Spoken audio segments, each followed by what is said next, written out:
In early 2015, a group of passionate theatre enthusiasts came together to open a theatre group in Columbus, Ohio called Spotlight.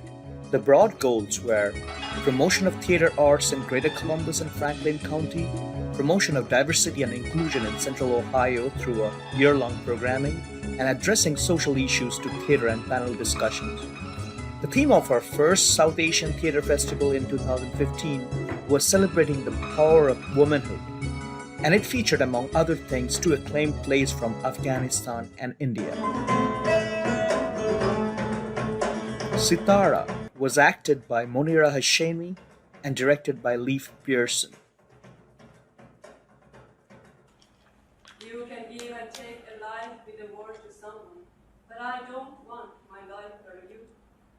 After stoning me to death. Throw the stones. Throw.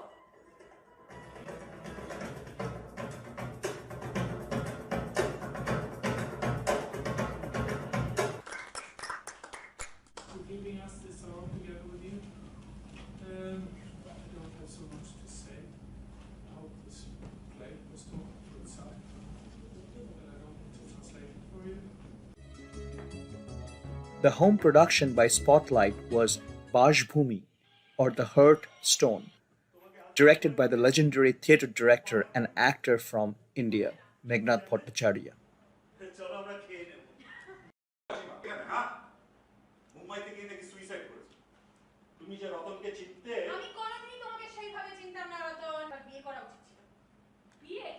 Why don't you tell me the bloody price?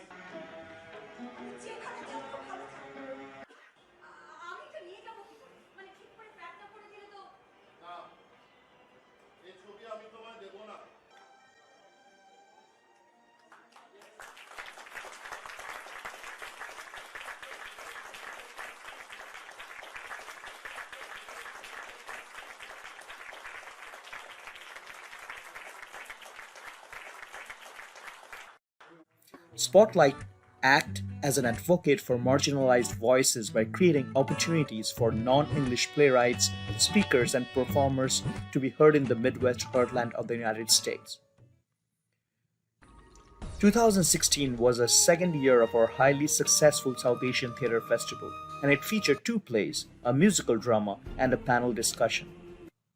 The home production was a Bengali play O.R. Kokha, or The Enlightenment, which was directed by the famed theatre playwright and director Meghnad Bhattacharya from India. The play was acted by local talents from Columbus, Ohio.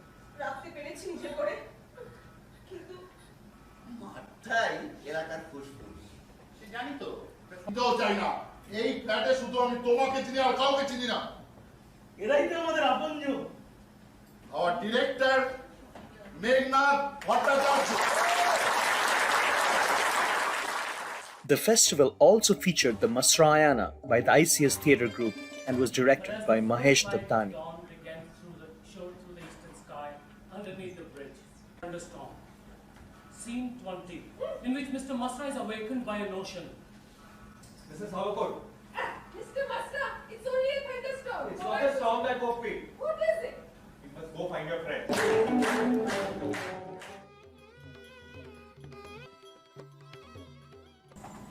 Sita, Draupadi, Mirabai, Rani of Jhansi, and Chitrangana are those five. The dance drama titled The Woman of Virtue was performed by Kaustavi Sarkar and local talents from Columbus, Ohio.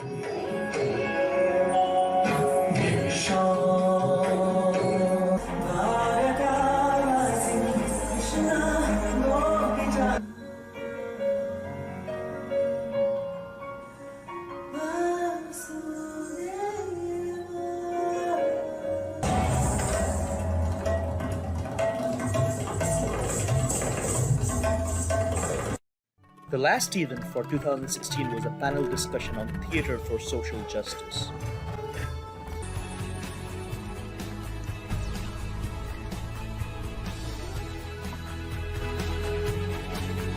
The 2017 edition of the South Asian Theatre Festival was organized by the Spotlight Columbus and featured 3 plays and a panel discussion.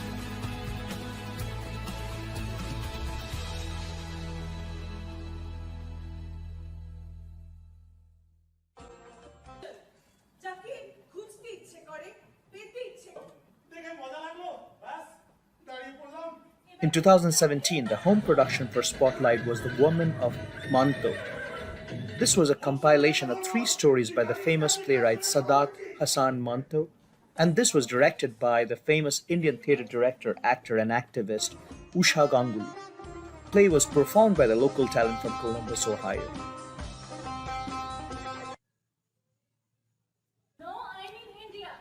We are from India and we have a culture that we are proud to uphold and preserve. But yes, you have to. I told you not to see that Hindu girl.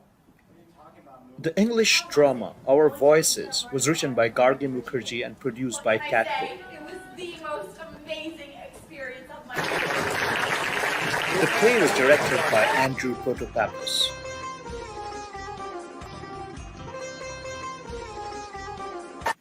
The third play was an English drama titled The Genes of Edgar, performed by Epic Workers Workshop, New Jersey.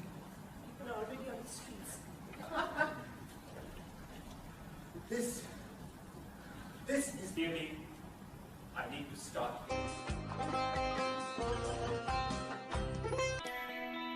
The panel discussion was on social challenges portrayed in theatre.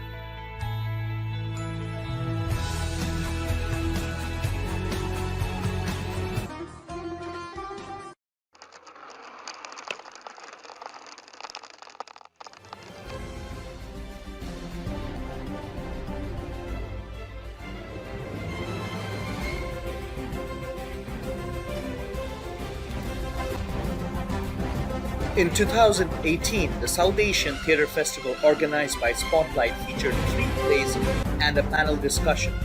The home production for Spotlight in 2018 was Ochin Dosho, or The Unlikely Companion.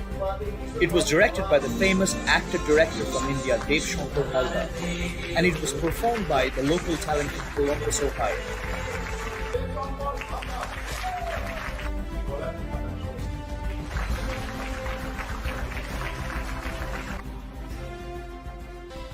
The festival also featured a Bengali play called Gubudanga by the Michigan Literary and Theatre Society, or the Millets. That was very bad. Shetty, come on. Jovin's biggest problem with our little bugger. হ্যাঁ কিন্তু বয়স বাড়ার সঙ্গে সঙ্গে তো অভিজ্ঞতাও বাড়ে।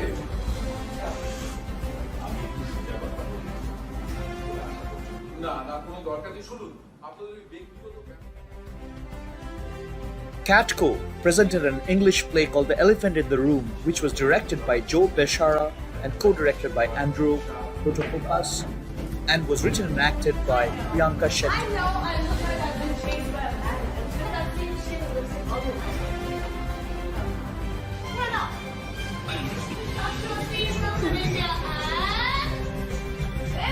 The topic for panel discussion was Life is Theatre.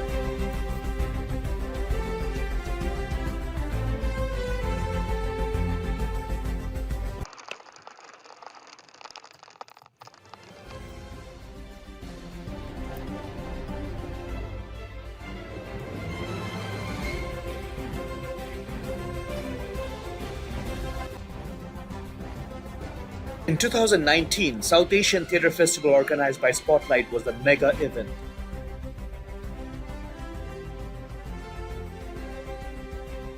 এখানে গিয়ে কিন্তু খুব ইন্টারেস্ট ক্রিয়েট হবে বুঝতে এসো এসো এসো ভেরি গুড প্রীতি এদিকে এসো এদিকে এসো তোমা এসো আচ্ছা শোনো না পরে ভেবে চিন্তে আমাকে পরে যাই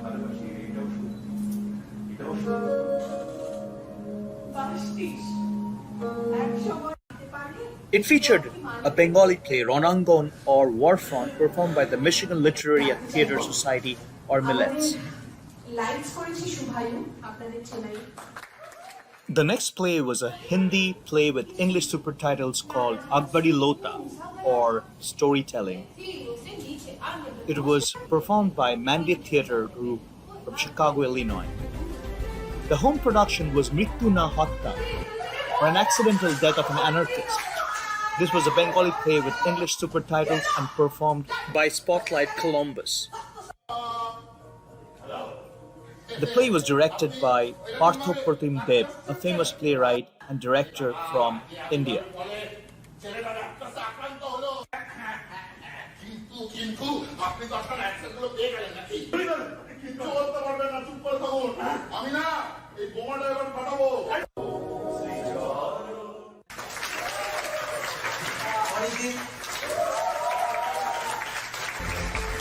The Epic Actors Workshop performed Nirosto, or The Unarmed.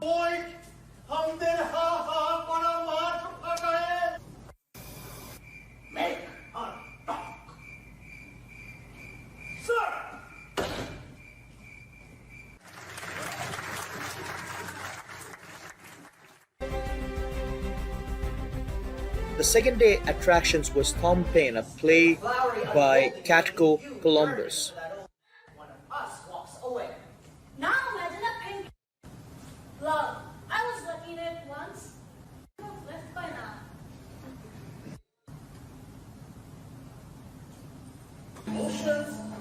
Journey Towards Light, an English musical performed by Kaleidoscope, Columbus, Ohio.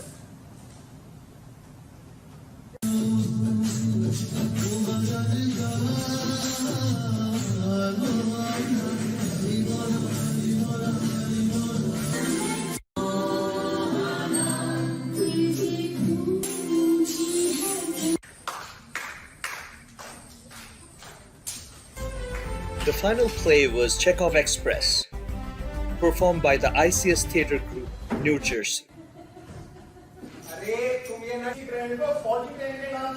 Tragic tale of woe.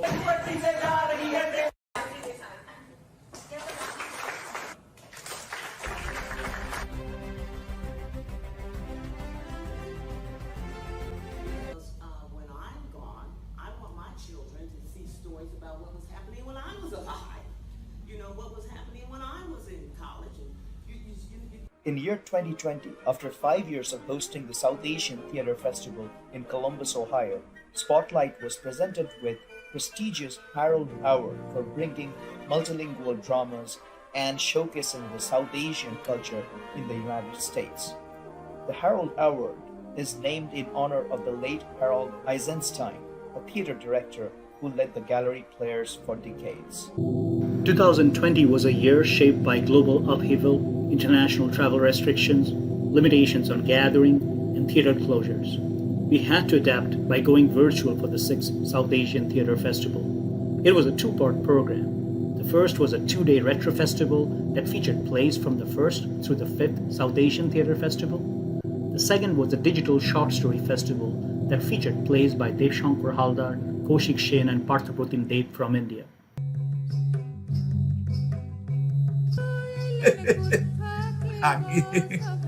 আগে পরিচয় কি আছে? নমস্কার, আমাদের আজকের নাটকের নাম আন্তিম। আজকে এই নাটকে আমার ভূমিকা হচ্ছে সূত্রধারের। তুমি নোংরা, নীচ, একটা বাজে লোক। হ্যাঁ, আমি এ ব্যাপারে একমত। হ্যাঁ, আমি তাই। নোংরা, নীচ, বাজে।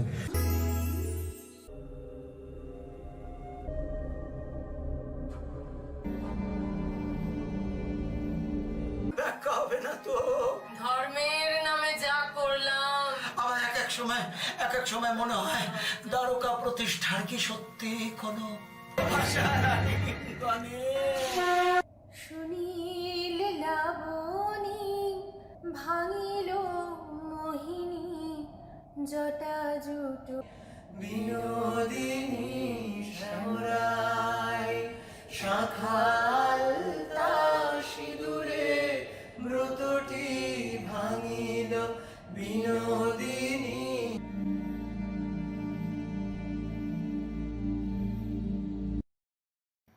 It also showcased 22 short plays.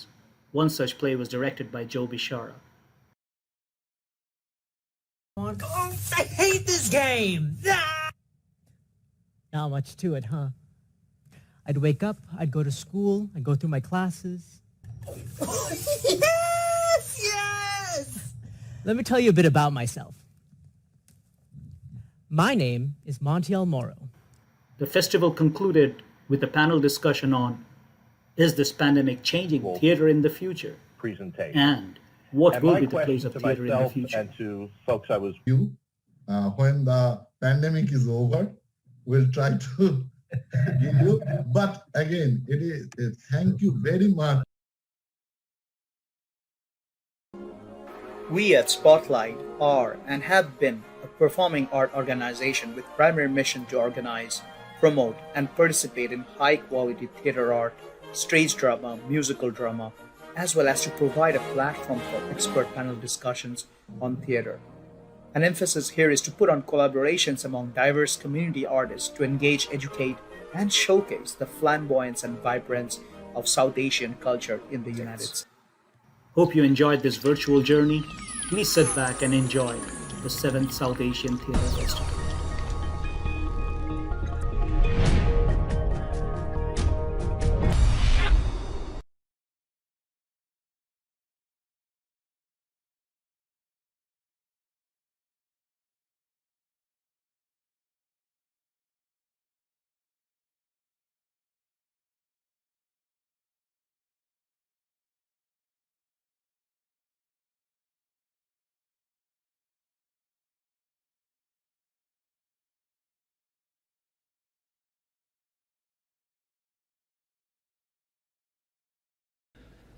Abbey Theatre of Dublin, Ohio presents Charlottesville. Director Joe Bishara, playwright Priyanka Shetty. Charlottesville is a solo play about the white supremacist Unite the Right rally and the events that took place between August 11th and 12th, 2017 in Charlottesville, Virginia. It is constructed verbatim from interviews with local residents impacted by the events and its aftermath, and highlights their real-life experiences as they dealt with the crisis and continue to find ways to move forward as individuals and as a community. The play explores deep-seated racial inequities that have existed historically in Charlottesville and how it escalated to one of the most terrible manifestations of racial violence during what is now known as the Summer of Hate. Charlottesville from Abbey Theatre of Dublin.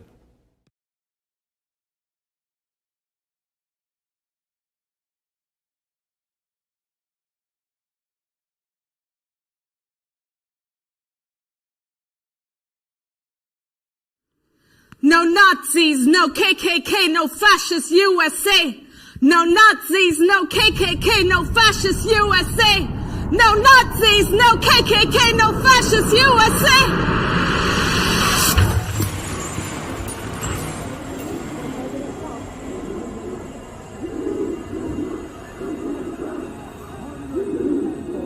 Downtown Charlottesville.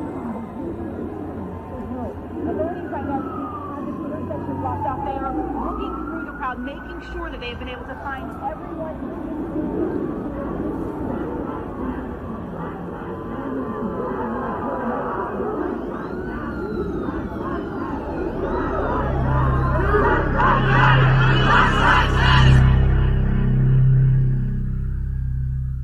It's shocking when the world doesn't act like it's supposed to act. People aren't supposed to come barreling into a crowd of people. People aren't supposed to cause mass destruction. And then if they do, the people that are supposed to help are supposed to be there. And when those two things happen at the same time, it really rattles your world. There's a cadence to marching. And so you're in that cadence, and then the whole thing gets disrupted in such a violent way. People were in the air, and shoes were in the air. And I was just shocked at how many things flew up into the air in that moment. The noise of metal on people, and metal on metal. When you think about a moment that's going to change your life forever, you never realize it's going to come with so much concrete, not just images, but sound. Like three-dimensional sound.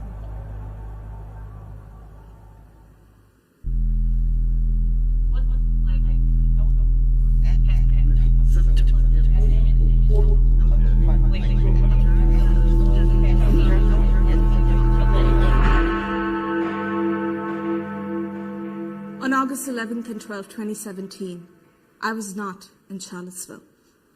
I was on my summer break from the University of Virginia, and when the news broke out, I was just following all the hashtags on Twitter. When I returned, I found the city a changed place. I wanted to understand what happened here. I wanted to understand why it happened here. I wanted to know everything about Charlottesville before it turned into a hashtag. So I decided to interview the residents of Charlottesville who shared their experiences with me. Let's start from the beginning. I said. It was just silent. Because that's what they do. Somebody just dropped hate. Right behind me. Just the students march. Yeah. I don't know what to do. I'm Julie. I'm Mexican American, but I grew up in D.C., and I moved to Charlottesville to go to graduate school. My name is Richard. I have had 2 stints in Charlottesville. I lived here from 1987 to 1990 when I was a law student, and then I came back on May 1st of 2006, and I've been here since then. Kevin, I'm 30 years old. I'm actually from a small town called Louisa, in Louisa County, Virginia, so Charlottesville is kind of the home away from home. I'm Robin. I'm from Louisiana, so I came here as an undergrad, and it's been a couple of years, but it feels like I've been here half my life. My name's Tamara. My friends call me Tammy. I was born at Martha Jefferson Hospital. My mom's family has been here since the 1790s. So, girl, I've been in Charlottesville forever.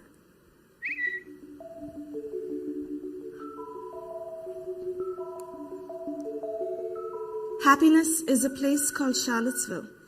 Hashtag love affair. Thank you so much for agreeing to do this. I just wanted to let you know that this is not just a Q&A, it's more of a conversation between us, so you can talk about anything that you're comfortable sharing with me. Why don't we start with your relationship with Charlottesville? My relationship with Charlottesville? Wow. Okay. Well, it was like a little bit of a love affair, you know? It's a great city.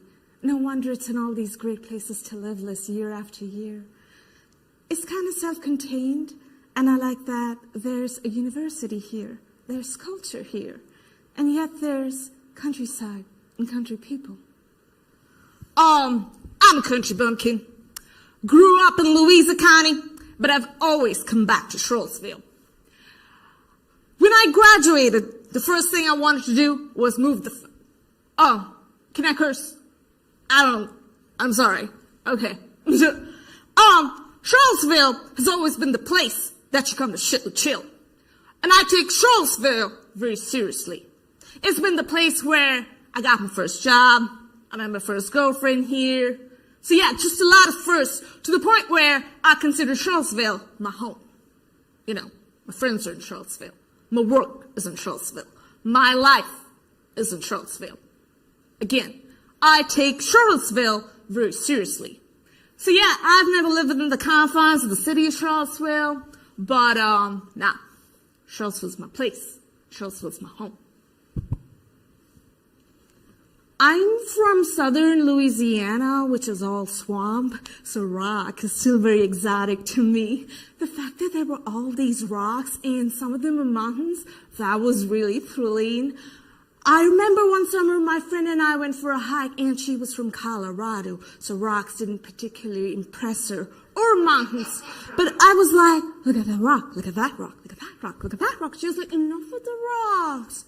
So yeah, it was beautiful. It still looks like a storybook to me. It looks like something I would have seen in a painting when I was a child, but I've never really seen a landscape like that before. After I'd been here for a while, one of the things that I loved about it was that I could go anywhere and I would see people I knew and we'd say hello to each other. Hey. Friendly. Everybody's friendly. I remember loving it almost instantly. I like the small town atmosphere, and I like that by going to the same places over and over, you could meet people and form a community. I was surrounded by people who were smart and interested in the kind of things that I was interested in. I have always found Charlottesville to be a place of great friendliness. I find it to be a very warm place in terms of my interactions, like if I'm at the store, or if I'm chatting with the person at the checkout, the line of Target or a Kroger, or at a coffee shop, or walking down the open market. I always think of it as the farmer's market. I just think it's a friendly city. I have always found that to be the case. Girl, that's the thing. Charlottesville is this amalgam of pockets of population. So if you go to Reed's, you're going to see a completely different population of people than if you go to Wegmans, than if you go to the Food Line on Fifth Street, then if you go to Harris Teeter. The small town moniker gives people this false sense of security that, oh, I shop here, so this is Charlottesville. I shop at the Barracks Road Harris Teeter, so that's my community. So they don't got to see the people that shop at Reed's. They don't got to see the people that shop at the Fifth Street Food Line. They can live in that little bubble and never have to interact with them.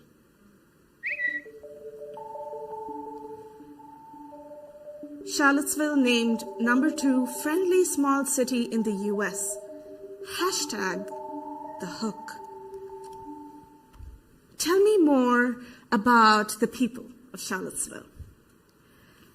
Well, the people of Charlottesville have always been a mixture, right? There's the academic group here that's very transient. The students are here for a very short period of time. Professors come and go. Oftentimes you talk to people and they say, I went to school here and I left for 20 years and I came back. So there's a lot of that boomerang effect that happens here. And it pulls people back.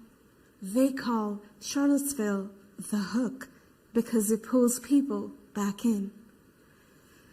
I've seen the diversity of Charlottesville broaden, which has been a good thing. But this underlying tension that is in the city is no surprise to me. I've seen it sort of simmering for a long time. Although it may seem like a very progressive community, I think for many years it's been progressive for some people and certainly not for others. Before August 12th, it was just my home. It was just where I live, where, all my family is. Like I always tell people, I can spit and hit a cousin, because that's how big both sides of my family are. But after August 12th, and leading up to it, there was like this new insidiousness about it. I was never one of those people that was like, oh, this is not the Charlottesville I know. I'm like, nah, this is it. Wow, y'all didn't know? Where you been living? Under a rock. One of my first impressions when I came to town was, oh my God, there's a real class and race difference here. I think it's a town that has a lot of, it's a southern town, so there's some of that external sort of pleasantness and charm and all that, but also it has a little more of an edge than a lot of cities in Virginia. Friendly. Everybody's friendly. Nah, it's just a little town trying to be a big city.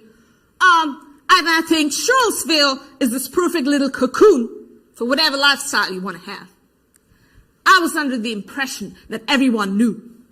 Everyone realized the state of where we lived. But now, I was wrong.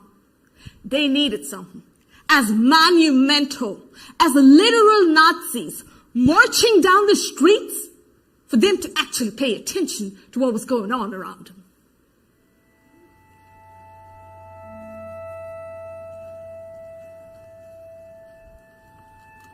completed the first round of interviews this week. One thing that stood out to me was how some interviewees were able to zoom out, look at the whole thing very logically, and have a removed conversation about the city and what happened here, whereas others were so mired in their day-to-day struggles that they couldn't get past their immediate concerns. Some have the privilege of being in the fringes, and some happen to be right in the eye of the storm that's been brewing for a long time.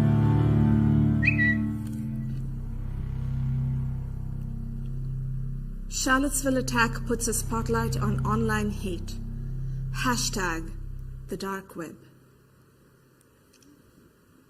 When did you first learn about the rally that was being planned to protest the removal of the Confederate statues?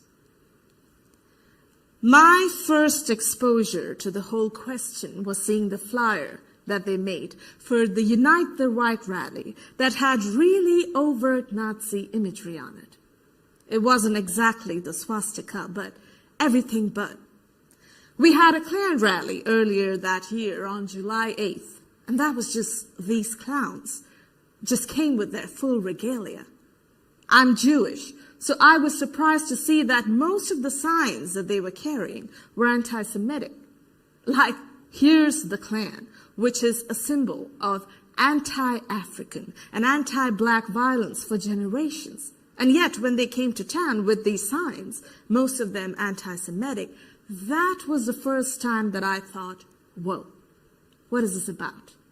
And that's actually where I started to get a little bit deeper into that dark web to uncover this connection between this profound and deep racism and anti-Semitism. Once we saw who the groups coming to town were, we got the idea that this wasn't just about the monuments. This was something bigger that was going to happen here in Charlottesville. I saw about as much of that dark web as I ever cared to see. It was really horrifying to see the kind of stuff that was out there, and that it was so blatant and so bold. It's hard to know how seriously one had to take that. I mean, any idiot can stand behind a computer in a basement somewhere. Sometimes you read stuff on the internet and you get that feeling this is some loser somewhere in a basement just venting or whatever. It's hard to know. How many people reading this? It's hard to know. Is this a mainstream kind of a thing? How serious is this? Is this just a small group of people just talking to one another? Or is it just the tip of the iceberg of a larger culture? How many people reading this? How many people reading this? It's hard to know. Is this a mainstream kind of thing? It's hard to know. How serious is this? Is it just a small group of people just talking to one another? Or is it the tip of the iceberg of a larger culture? It's hard to know. How many people read this? A mainstream. Is it just a small group of people just talking to one another? How many people read this? It's hard to know. Is it the tip of the iceberg of a larger culture? How many people are reading this?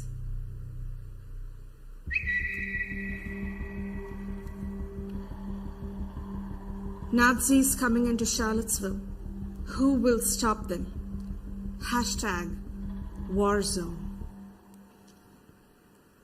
Where were you on the day of August 12th, 2017? I came here later than I thought I would. I had to run back home because I left my second battery for my camera. I love to take photographs. May I?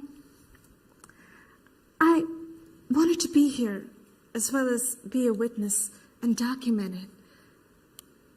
When I got here, it was a real ghost town. It was very bizarre just walking through the aftermath. I never saw any of what I now sort of refer to as the battle. I just saw the battleground, which was clearly chaotic. There was the smell of chemicals in the air. There was a lot of physical evidence of what had gone on around here. painted police cars, and broken things on the street. It's the closest that I'll ever get to anything like a war zone in my life. I'd set up an art event at Champion Brewery, so I'm standing outside Champion, setting stuff up.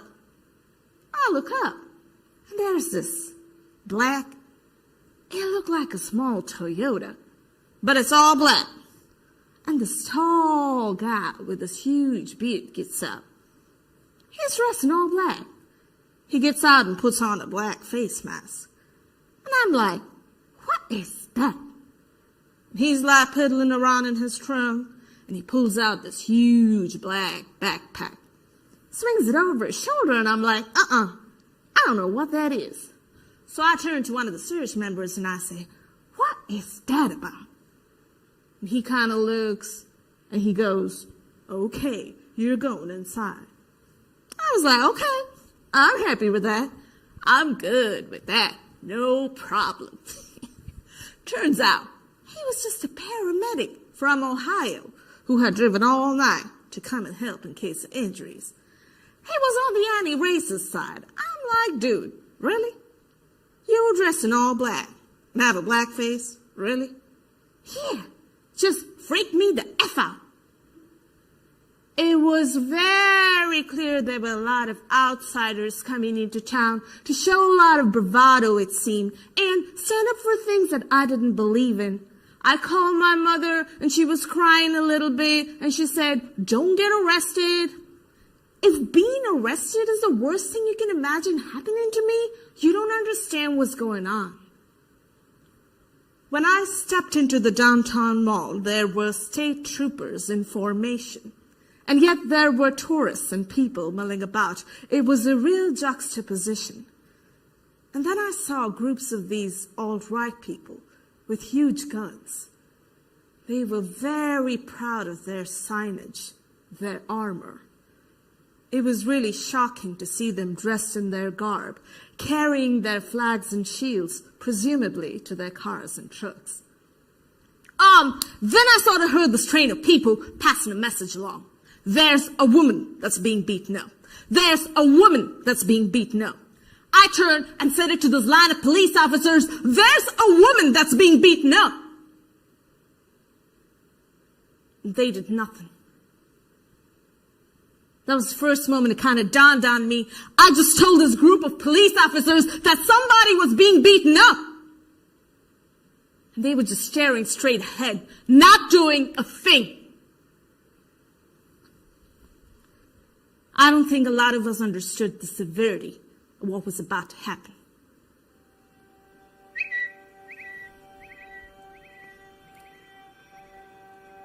White nationalists used tiki torches to light up Charlottesville March. Hashtag Nazi Germany. What do you recall from the night of the Torchlit rally on August 11th, 2017? I'm fortunate that I'm one of those people that has a very good memory. I've had people say to me before, how do you remember those kinds of details? For whatever reason, I'm wired that way. At 8:20, President Sullivan called me and said there might be a rally, a small rally at the university, by the Jefferson statue at the rotunda. I said to my husband, I need to go in. And he said, Richard, I'll go with you. So we hopped into the car and drove in. It was very quiet when we got there, and still light because, it's the summer. It's not pitch dark yet.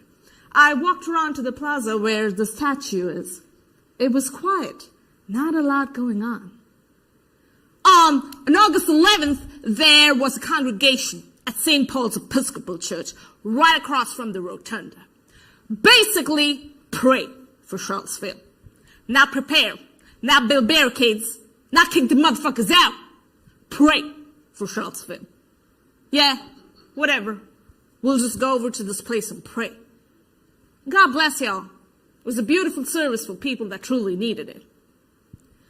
I was scrolling on Twitter and I saw they were going to have a torchlit rally. So I hopped into my car and I drove to campus and I saw people with unlit torches at that time. It looked like a bunch of frat bros running around. I called Tammy immediately and asked her if she wanted to come. Right after the service was about to let out, as it was getting dark, we got word that a group was coming down. And it kind of came like a game of telephone. There's a group that's coming down. I'm not really seeing anything here. Do you want to come? I think it's important to show up. Girl, come pick me up. Nobody can get in, nobody can get out. The doors are locked and the church is on lockdown. So she came home, picked me up. Right when we got there was when they were coming up the rotunda. And that's when they had their torches lit up. And we heard them chanting, "You will not replace us. You will not replace us." We were both kind of in shock at that time. I think the only thing we knew how to do was a short recording. I heard a roar, like of a sporting event going on, a big cheer kind of a thing. President Sullivan, I don't know if you can hear that, but that's a lot of people. All these torches, this glow of torches. I was shocked by the numbers. I mean, there were hundreds of them. They start to come toward us, and they're chanting, "You will not replace us. Jews will not replace us." And I thought, this is like Nazi Germany. As they got closer, the chant began to change and they all started laughing. When the chant changed to "Jews will not replace us," there was a lot of laughter. We were standing on the raised part of the rotunda, waiting at the top. I saw students and I said, maybe we should join them down there. What should we do? We're the police. And then the fighting broke out. We saw all the students being brutally attacked. They took them, dragged them off the base of the statue, and individually beat them. It was like a cancer cell attacking a healthy cell. We were trying to take as many videos as we could, thinking, hopefully it'll be useful later. They surrounded us. I mean, there were hundreds of them, and we were just 5 to 10 students. We were vastly outnumbered. They were using their lit torches at that point with the flames literally going up through the air. I very much believed they were going to kill us. At that point, we were completely helpless and horrified. As I got around to where the statue is, I saw a circle of them, many people deep, and they were chanting and yelling things. I said to the students, "This is Dean Wills. This is Dean Wills. This is very unsafe. I need to get you out of here." And a torch came flying in. Shit! Around 9:30, they opened the doors from the back of the church so everybody can get out. We crossed around, and all I saw was flashing lights and shirtless, jubilant, adolescent white males. It was like summer camp out there for them. They were having a ball, but a lot of us were living in fear. When all of this chaos is happening, a person calmly walks up the stairs right toward us, flanked by what looked like security. Here, when he was 10 feet away, we realized that's the alt-right leader, Richard Spencer. He walks up and tries to give a speech. "We have won.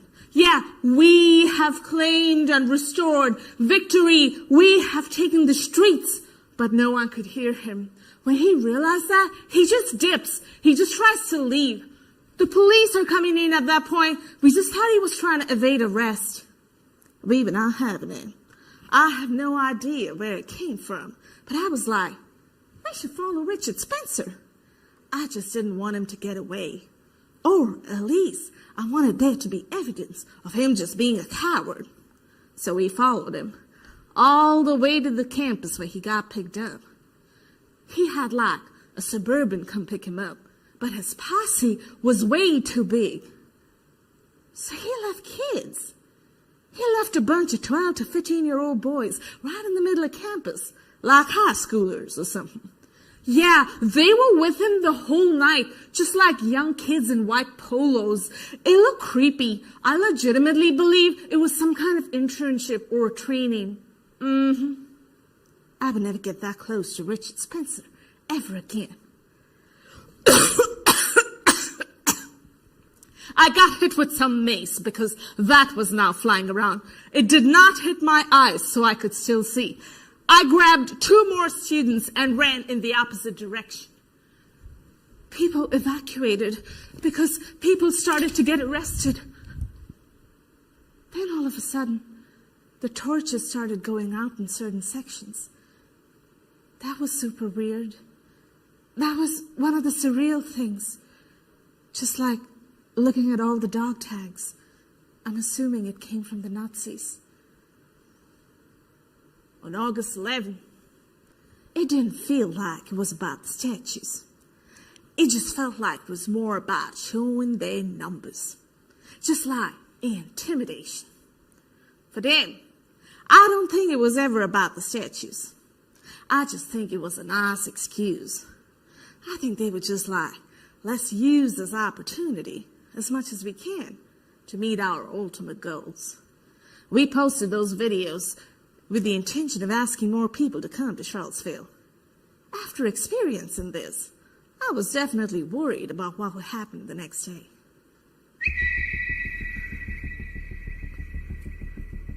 Charlottesville preps for August 12th. #crisis mode. What were the days like leading up to August 12th, 2017? April, or May 2017, was when the Charlottesville chapter of Black Lives Matter started. We got word they were coming. We basically organized in crisis mode. Okay, we have this threat. How do we get ready for it? What are we going to do? The closer it got to the day, the more adamant we got about going to city council. Hey, we've done this research. We've got downloads from their Twitter feeds, from their dark web listservs. We have all of this information that lays out what they're going to do. We're handing this to you for you to take appropriate action. And they just never did. They were just like, they just want to come in and have their little march and little protest. Can't do nothing, guys. First Amendment. I'm handing you a tweet from the organizer that says he's bringing weapons. That says these people from out of town are coming in to perpetrate violence. Why is this unclear? Now, we'll just let them in, see what happens. See what happens. I say, fuck you, First Amendment. We know what this means. We're taking you to court. And they were not all from out of town. You really think these people came into town and stayed in a hotel and didn't know nobody? They came into town and slept on the birdie's couch. We were expelling them from restaurants for months before this. The first place to expel them was Champion. They recognized them and were like, get out. You don't get to come in here. For a while, we were monitoring the downtown mall. We'd sit on patios, and when we saw them coming in, we'd dial the restaurant manager and be like, incoming, and hang up. People don't mention that in activism, you lose a lot of friends. People don't want to talk about race all the time. People don't want to talk about injustice. And that's the thing with white supremacy too. They make you feel crazy about this. You're being too sensitive. You're taking this too personally. We're being fair. People don't want to be woke 24/7. People want to eat their Lucky Charms without knowing it makes their teeth fall out.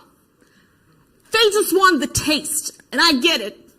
I'm built from a little bit of a different cloth. Like, I need to know how the sausage is made sometimes, even if it infuriates me or disgusts me. Like, I've gotten to the point where if I'm curious enough, like, I gotta know what's going on.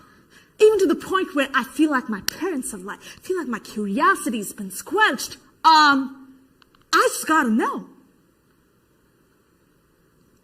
Once we got the idea that a wider group of racist and profoundly anti-Semitic groups were coming into town, we began thinking about our security at the synagogue. On the day of the Unite the Right rally, we did have a security guard, but we only wanted him to be there when there were people at the synagogue. A building we can clean. We can always fix things. Scrub a swastika off. But a person is something else. We have a precious Torah called the Holocaust Torah that during the Second World War, the Nazis wanted to display in their Museum of the Extinct Jewish Race. We removed that Torah because it really is irreplaceable. I guess that gives you a sense of our mindset, right? What is the worst case scenario here? Is it going to be a shooting? Is it going to be a firebomb? Is it going to be an attack? We didn't know, but we thought we had to think everything through in terms of public security and police and how they would plan to protect us, or at least be aware that we were possibly a target. I do want to say, I didn't feel fear at any moment. I just felt a strong sense of determination. We're not going to let this happen in our town.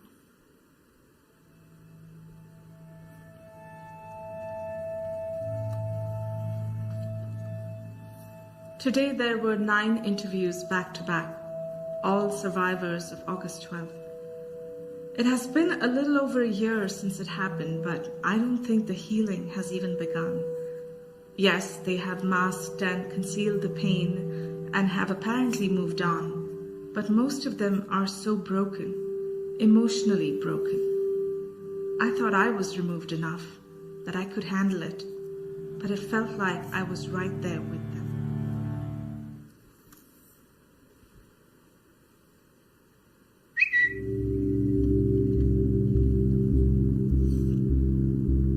Rally turns deadly in Charlottesville. # our streets. What made you decide to be there at the counter-protests on August 12, 2017? Sometimes you just hear something like, I want to sound cliche, but like a calling, like a touch that just says you gotta be there. So I found myself being there, and I wasn't going to turn back. There was a lot of violence that morning already. Throwing that giant newspaper stand, people getting seriously injured. We knew what was going to happen. They were going to go in. They were going to intimidate, cause people to react. Because that's what they do. That's the tactic of white supremacists, to antagonize first and attack second. It's cowardice. I think as a white person on that day, I completely understand why people wouldn't trust me. They're obviously going to look at you with suspicion, like, why are you here? What side are you on? I pretty much did that with other people that I saw, especially white people in camo or wearing pro-Second Amendment t-shirts and Confederate flags. For the most part, it was basically posturing. It was mostly violent Nazis, but also douchebag white kids who just wanted to come down and flex. So they'd shout some stuff at us, or we'd shout some stuff back. It was whatever for a second. And then state of emergency was called. That was when the police decided to gear up and push the Nazis out of McIntyre Park. We're like, great, get the fuck out. We saw them march away. We saw Richard Spencer run down the street. And everybody laughed at him. And that's when all the counter-protesters went to McGuffey Park. I went there, put my book bag down, and kind of just laid there in the sunlight. And I thought, everything's done. I was like, threat neutralized. And then somebody said the Nazis were marching towards Friendship Court, a black neighborhood. We just lined up around the corner. And here they come. I step out and I'm like, you don't want to come this way. Don't come this way. 'cause it ain't going to end good for you. Okay, not going that way. We took back our community, and it felt good. I think that was when everyone was on Water Street. It just felt like everyone was convening at that mark. I thought, this is an impressive crowd that's just formed out of nowhere. We just merged with the sea of humanity, and it just felt like 1,000 people chanting, whose streets, our streets, whose streets, our streets. It was like a victory march around the area. It was truly so beautiful, this moment of complete calm. You just knew you were in a safer place. As I was marching, my friend George ran up behind me, put his armor on me and yelled, whose streets? And I yelled, our streets! And we sort of marched arm in arm for a while until he sort of skipped down ahead of me and disappeared around the corner. There were a couple of cars trying to get through, but it was like a party. Nobody was irritated or anything. I remember tearing up because it was just like, we were singing labor songs. I had a washboard and a spoon and I was sort of banging it. There's not a Nazi in sight. We ran the Nazis out of town. They're gone. And it was just so, this love, and here are my people. We're here together and the day is won. But then I don't know why. The group had stopped. Why are we stopping? Why don't we just keep going? There were a couple of leaders up front with megaphones. Which way do we go? We should go right. Champion Brewery's having our fest. No, we go left. We always go left. They were trying to make a political statement or something. I thought that was clever and turned left. No Nazis, no KKK, no fascist USA. No Nazis, no KKK, no fascist USA. I had my camera with me and I was feeling sort of nimble. So I sort of ran through the crowd to turn around and take some pictures. And then I heard this engine rev. And I thought, that's weird. There's no cars moving, so how can there be this loud engine? I'm short, so I had to lift my camera up really high. And I saw people partying on my screen. And a split second later, the van that is in front of me travels down to the side, and this car appears. In a matter of seconds, a car is running right into us, and it peels back. Bodies pop out of the car, and there's just people everywhere. And I thought, did this person mean to do this? I mean, in that chaos, to get out of that spot, after the first impact, many of us scrambled. I mean, it's fight or flight, right? I was sure it was going to happen again. Some people fought and ran after him, and others ran in the opposite direction, me included.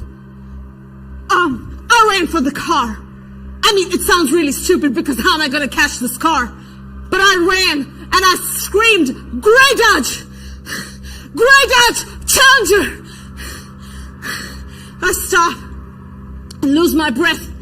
It took me maybe 4 to 6 seconds to breathe in and know how to speak again. At that moment, an armored vehicle came through. It looked like a military truck. I waved it back and walked back, thinking people would walk out and form a perimeter. Then a guy pops out with a gun on top, with a .50 caliber rifle, and points it directly at the group of individuals who'd just been ran over.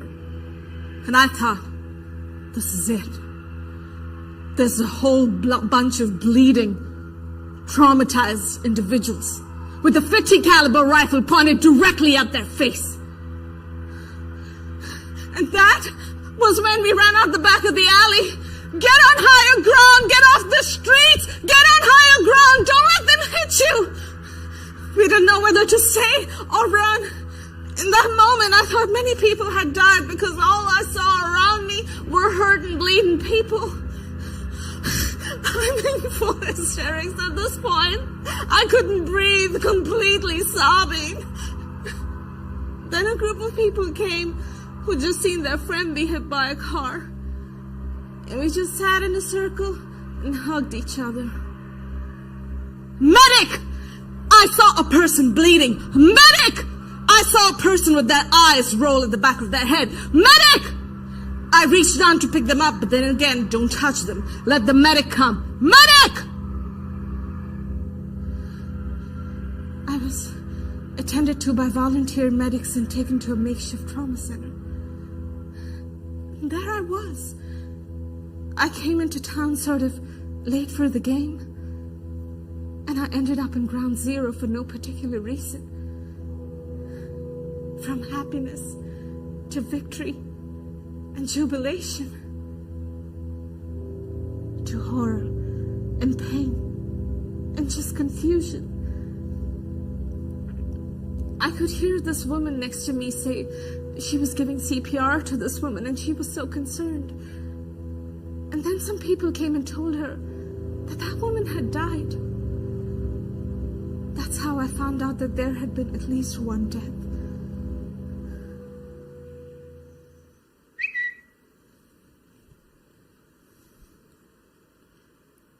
Heather Heyer's mother picks up her baton.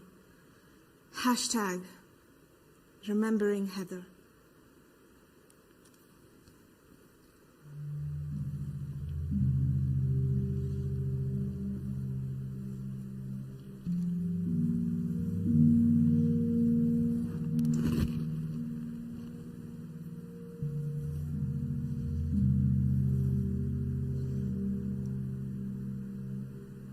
I only lived in Charlottesville for a couple of years. Ironically, within 5 miles of where Heather was conceived, Heather was born, and Heather died. All within a 5-mile radius. I was finally able to read a book yesterday. I got the kitchen table cleared off.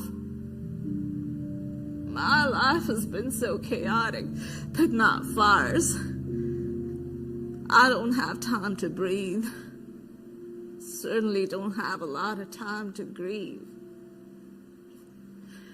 She was so challenging to raise because she was so opinionated. Bedtime was a negotiation. What to wear was a negotiation. Oh my God. Conversations with Heather were not conversations, they were listening exercises. She would talk for hours about social justice, things that were fair and unfair. She could quote statistics, odd sources. I thought she was finally grown up, but I didn't have to worry about her so much. And then she was gone. Time kind of simplifies in some places and compresses in others. The ride to the hospital was this nightmare of phone calls. I never understood what he was saying. The car, I think she got hit by the car. I don't even know what you mean. I'm calling University Hospital and Martha Jefferson Hospital. They just kept saying, we don't have a patient by that name. That was a particular form of hell. That you know your child is somewhere, but nobody will own up to having him. I didn't have any sense of time when I got there. I just knew my husband was on his way. I just kept thinking, let me just go, my girl needs me. And then they hand me a number 20 on a laminated square of paper that's still on my refrigerator. And then these two ladies came, grabbed me on either side and walked me up the ramp. I had been up and down that ramp so many times when I was pregnant with Heather. I didn't know where they were taking me. I just thought, oh shit, oh shit, oh shit. We walk down this room, and this man stands up at the end of the room and says, they pronounce your daughter. He kept talking for another minute, but I don't remember anything he said. I just put my head down and wailed. It seems like a million people came through, but it's all a blur because at that point my mind is screaming and I can't form any real coherent thoughts. They asked me if I wanted to go see her, and I said I can't handle that until my husband's here. Finally, when my husband got here, they said, "Oh, we already sent her to Richmond." I always thought how cruel that was. Why couldn't they wait? I didn't even see her until the day before the funeral. I dealt with the press. I dealt with the funeral arrangements with politicians calling. And I got through it. I'm sorry, I don't normally cry this much. I try to hide my pain from the public because I feel it's like a spectacle. I feel it's like entertainment for some people, some sort of morbid curiosity.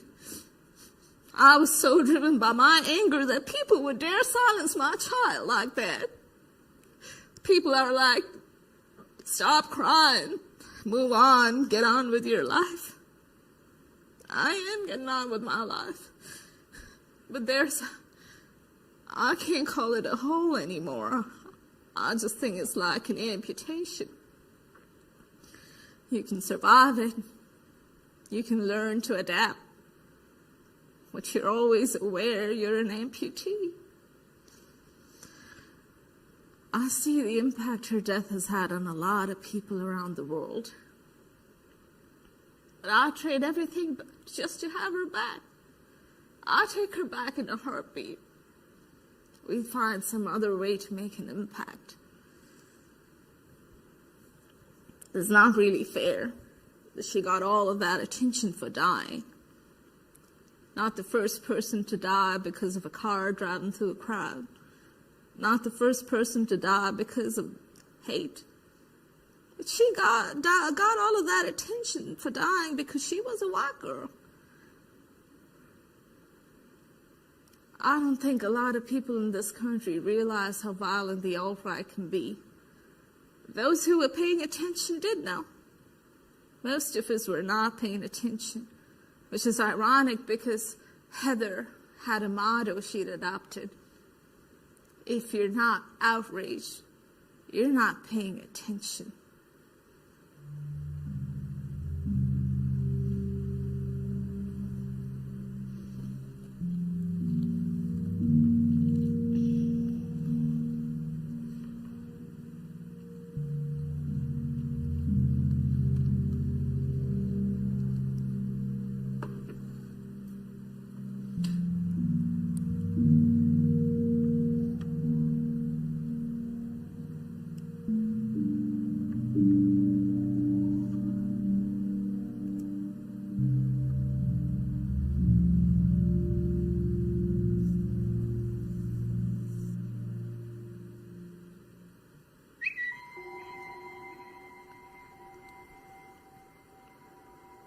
Charlottesville and a new generation of white supremacists.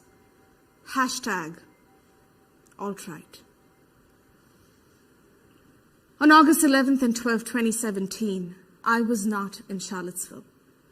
When I saw the video of the torchlit rally, the first thing that I did was go to the Daily Stormer website and read A Normie's Guide to Alt-Right. Such a strange thing to do, right? People were like, why would you increase the number of hits on their website? Are you out of your mind? I wanted to understand. I wanted to understand how in their minds was any of this justified. What I read shocked me. Normie is a term used to refer to individuals who have not yet joined the alt-right. These people are viewed as incapable of objectively processing information. The core concept of this movement is that whites are undergoing an extermination. They have no right, in my opinion, to have done what they did. But those people are motivated by something that I think we need to understand. I think they're terrified. Those people are terrified of white people becoming a minority. And it's coming for them. And the closer it comes to white people becoming a minority in this country, the more scared some of them gonna be. The alt-right is an online mob of disenfranchised, mostly anonymous, mostly young white men. This is fundamentally a youth movement, mainly made up of millennials. Privilege is a hard thing to face and admit that you have. But by facing it, you get to see through that two-way mirror. And by not facing it, all you're doing is looking at yourself. And all you see is you and people like you. It takes a lot of self-reflection and a deep concern and empathy for people around you to be able to break through that mirror and see to the other side. The alt-right does not accept the pseudo-scientific claim that all races are equal. As with this claim, the claim that men and women are equal is looked at as entirely ridiculous by the alt-right. They believe in abolishing feminism, re-establishing traditional gender roles, and sending women to the home to produce and raise children, largely removing them from the workplace. It's so much easier to hate than it is to love, right? And it breaks my heart that people choose hate. They choose hate. Women are running for office. Men are feeling threatened. When immigrants cross the border, they're gonna take our jobs. It's selfish. People are selfish. People are lazy. They're lazy thinkers. I think we're ignoring it. If you don't talk about it, if you don't think about it, will it just go away? Can we just let it be? But this is America. Not just today, not just yesterday. This is who we are. And this is what we're built on. And this is what we have to grow beyond. The alt-right is opposed to homosexuality and the emasculation of men through denying them their traditional role in society. The defining value of the movement is that Jews are fundamentally opposed to the white race and so must be confronted and ultimately removed from white societies completely. I think the good people are always moving forward. That is why gay people can get married now. As you can see, I see a lot of this through the lens of being gay and Jewish. Germany was a civilized place. Jews were deeply assimilated in Germany before the war. They felt secure. They felt like me. I totally understand how this can happen here. I'm honestly deeply afraid that it will happen here. The Torchlit rally was certainly an example of where we are, where we could be headed. It's not just a theoretical, oh, this could happen here. If we don't do something, it will happen here. What happened on August 11th and 12th, 2017 is a symptom of the battle that exists between good and evil. But I'm hopeful for Charlottesville. I think if disaster comes, and if they're hunting down Jews, there are a lot of people in Charlottesville who will be hiding people. You know, the people in Holland who hid Jews during the Second World War. Yeah, I think Charlottesville will be that place. The alt-right believes in mass deportations of all non-white immigrants, regardless of whether or not they were born here. This includes a repatriation to Africa of the descendants of slaves, or the allocation of autonomous territory for them within the current borders. White supremacy is nothing but white people being brainwashed into believing that they're better than everybody else. And they're sick, and I'm sad for them. Not only does white supremacy take a piece of my humanity every single day, it has to add trauma. It has to replace my solace and my security with trauma. Who wins? It's always white people that wins. So yeah, I'm angry. All the time. And I've heard a lot about this, our argument about civility. If these people would have just said it nicely, if these people would have just said it quietly, then maybe people would listen to them. If these people were more dignified in their message, then maybe people would listen to them. Do you know how many times those same people have been brutalized by the police? Do you know how many times those same people have asked you nicely for relief or for understanding and have not been listened to? And then you tell them 1,000 white supremacists who are hell-bent on committing violence on people of color are coming into their town. How do you expect them to react? How many times have I asked you nicely for you to pay attention to me?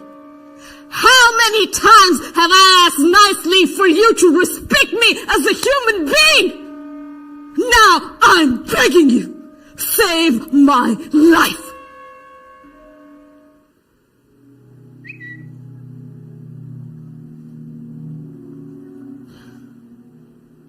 Every day is August 12th in Charlottesville. Hashtag moving forward.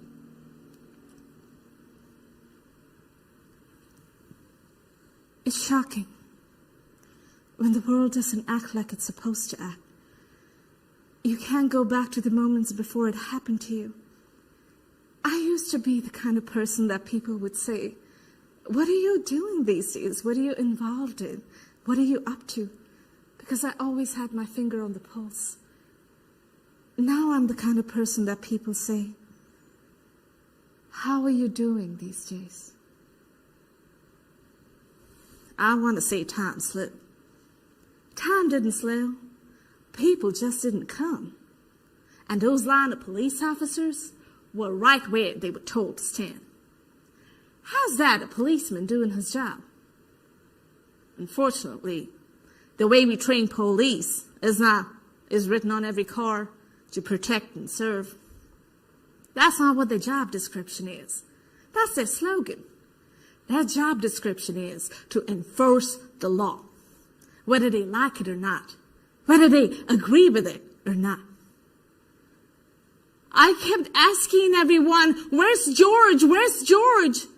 Later on, I saw the picture that won the Pulitzer, and my friend George is standing prominently, hands to his bald cap head, just watching people sort of fly. He had just had his arm around me just a couple of minutes before. When I think about proximity, that's what I think about. I told both my parents and my boyfriend that if I died, it was worth it. Nobody wanted to do this. Nobody wanted to go outside with bandanas and sandwiches and extra water and signed wills about who would get their kids if something were to happen to them. Nobody wanted that. We all chose to do that because Charlottesville gave a pass to white supremacy like they've always done. I can't even imagine what Heather Hyatt's mother goes through every day, having to talk about it and relive it and cry and miss her daughter. That's the thing, white supremacy kills white people. White people aren't safe from white supremacy. Nobody is. So keep thinking you ain't got a dog in the fight. Keep thinking that. Usually this breaking news happens and you're far, far away from it. That evening I went to this place and there were 4 TV screens. And on each screen there's a person talking about Charlottesville. And they're talking with such confidence. And I'm thinking, I was here. Nobody knows what happened here. And here they were on national news, 4 sets of experts just telling the story. They had 45 minutes to fill, and so they just talked. That to me was a real wake-up call. The rose-colored glasses came off, I bought into the beauty of it all and the quaintness of it all. I fell in love and was sort of swept away by it. It's hard to put those glasses back on. You don't see the place the same anymore. It's beautiful on the surface, and the people, many of the people in it are beautiful people, but by no means are we a perfect place. People are treating it as if it's a virus that started in 2017. This is a cancer that started in 1776. The forefathers of this country chose to sacrifice the humanity of enslaved Africans in order to build this nation. And it's been eating away at this nation since then. I see Charlottesville as a microcosm of this country. Charlottesville, Monticello. That's kind of the cradle of the nation, right? What grew up here was pushed across the rest of the nation. But I think if we can get it right here, we can push that across the nation too. But it's going to be uncomfortable. It can't just be about the dollar bill, y'all. We have Skokie, Illinois as precedent. We have Charlottesville as precedent. Moving forward, I invite us to ask this question. What if it wasn't white people that died in all of this? Would we write a story about it? Would we pay as much attention to it? Would it be cemented in history like it is? I don't even think it's that cemented. I think this is another thing that Charlottesville wants to just sweep under the rug. But this is America. This is who we are. This is another unnecessary death brought on by racism and a failure to understand oneself. Self-reflection. Yeah, that's what I invite.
and gentlemen, thank you again for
Krossroads Performing Arts from Boston presents Mishtimukh, written and directed by Joyati Banerjee.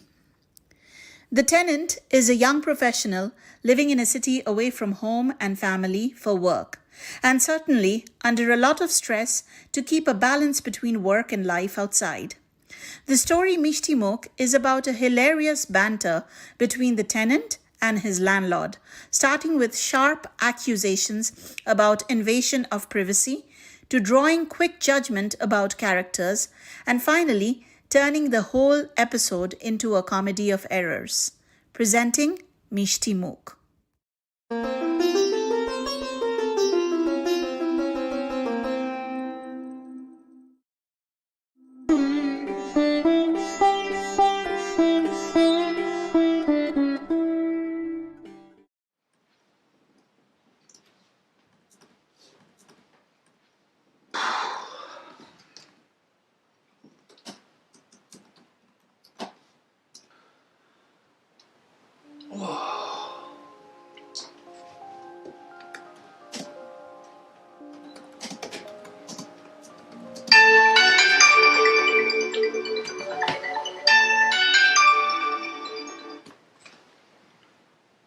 হ্যাঁ মা,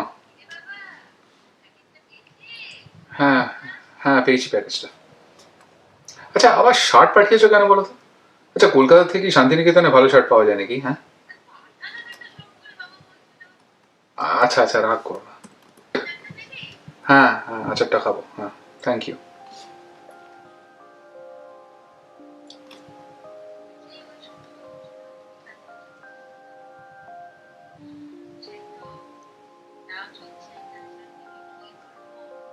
চালিয়ে মারলো। রাত 10টা না বাজলে এদের meeting এর সময় পায় না।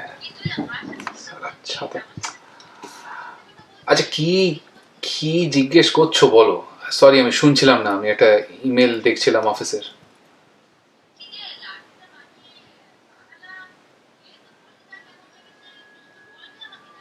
লাড্ডু? কিসের লাড্ডু? আরে বাবা, আমি এখন কাজে ফোকাস করবো না, তোমার লাড্ডু দেখবো বলো তো?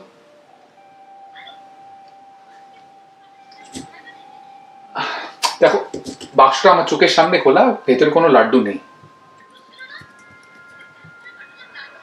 আরে বাবা, বাক্সটা চোখের সামনে খোলা, লাড্ডু নেই। কি বলবো তোমায় মা?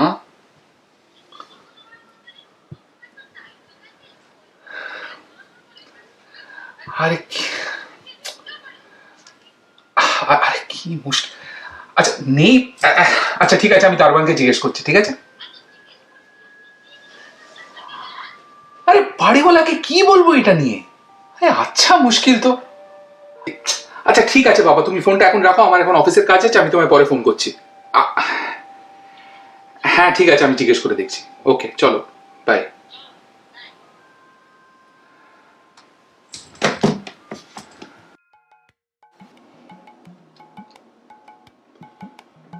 মনে রে কৃষিকাজ জানো না,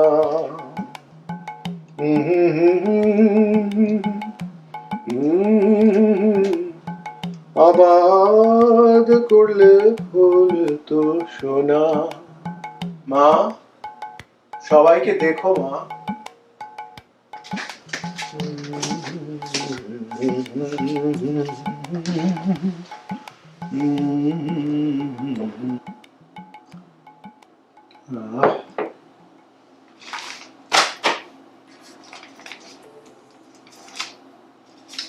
আবার কি? সুবোধ, এই সুবোধ, কোথায় গেলি? কি হলো? দাঁড়াও, ভাত ফুটছে, এখন গেলেই উতলে পড়বে। এই তোকে না বলেছি, এই আমার চিঠিপত্র যখন কালেক্ট করবি ভাড়াটাদের সঙ্গে মিশে যত না যায়। যত রাজ্যের। এটা আবার কার চিঠি? এটা তো দুতলার বরেন বাবুর। ওহ, আরে তোমার লেটার বক্সে যা থাকে তাই আমি। পিয়ন ভুল করলে আমি কি করব? বাবা, অন্য লোকের জিনিস, একটা দায়িত্ব আছে তো। বাড়িওয়ালা হিসেবে আমার তো একটা কর্তব্য আছে নাকি? লোকে বিশ্বাস করে আমার বাড়িতে থাকে। সব বাজে কাজ। শোন, তুই তো নাম পড়তে পারিস, হ্যাঁ?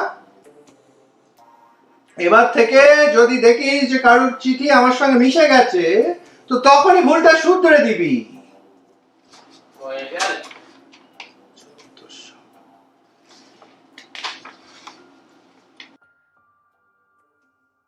হুম হুম হুম 20 লাখ টাকার টেন্ডারটা আজকে জমা করতে হবে। এই দাঁড়া তো, তোকে কল ব্যাক করছি। হ্যাঁ করছি। বাক্সটা আবার খোলা?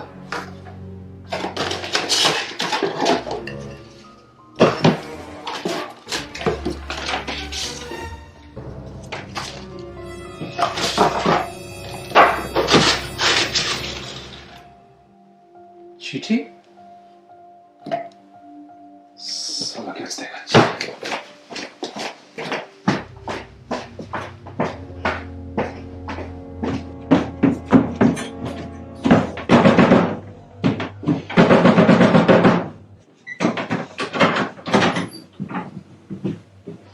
অমিত বাবু, কি ব্যাপার, আপনি এত সকাল সকাল? দরকার ছিল আপনার সাথে।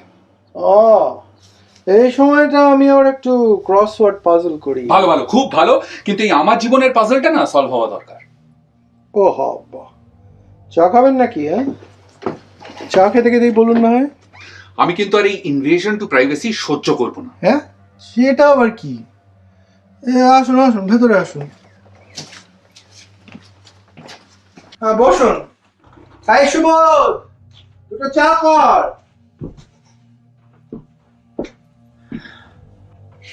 দে চা দে।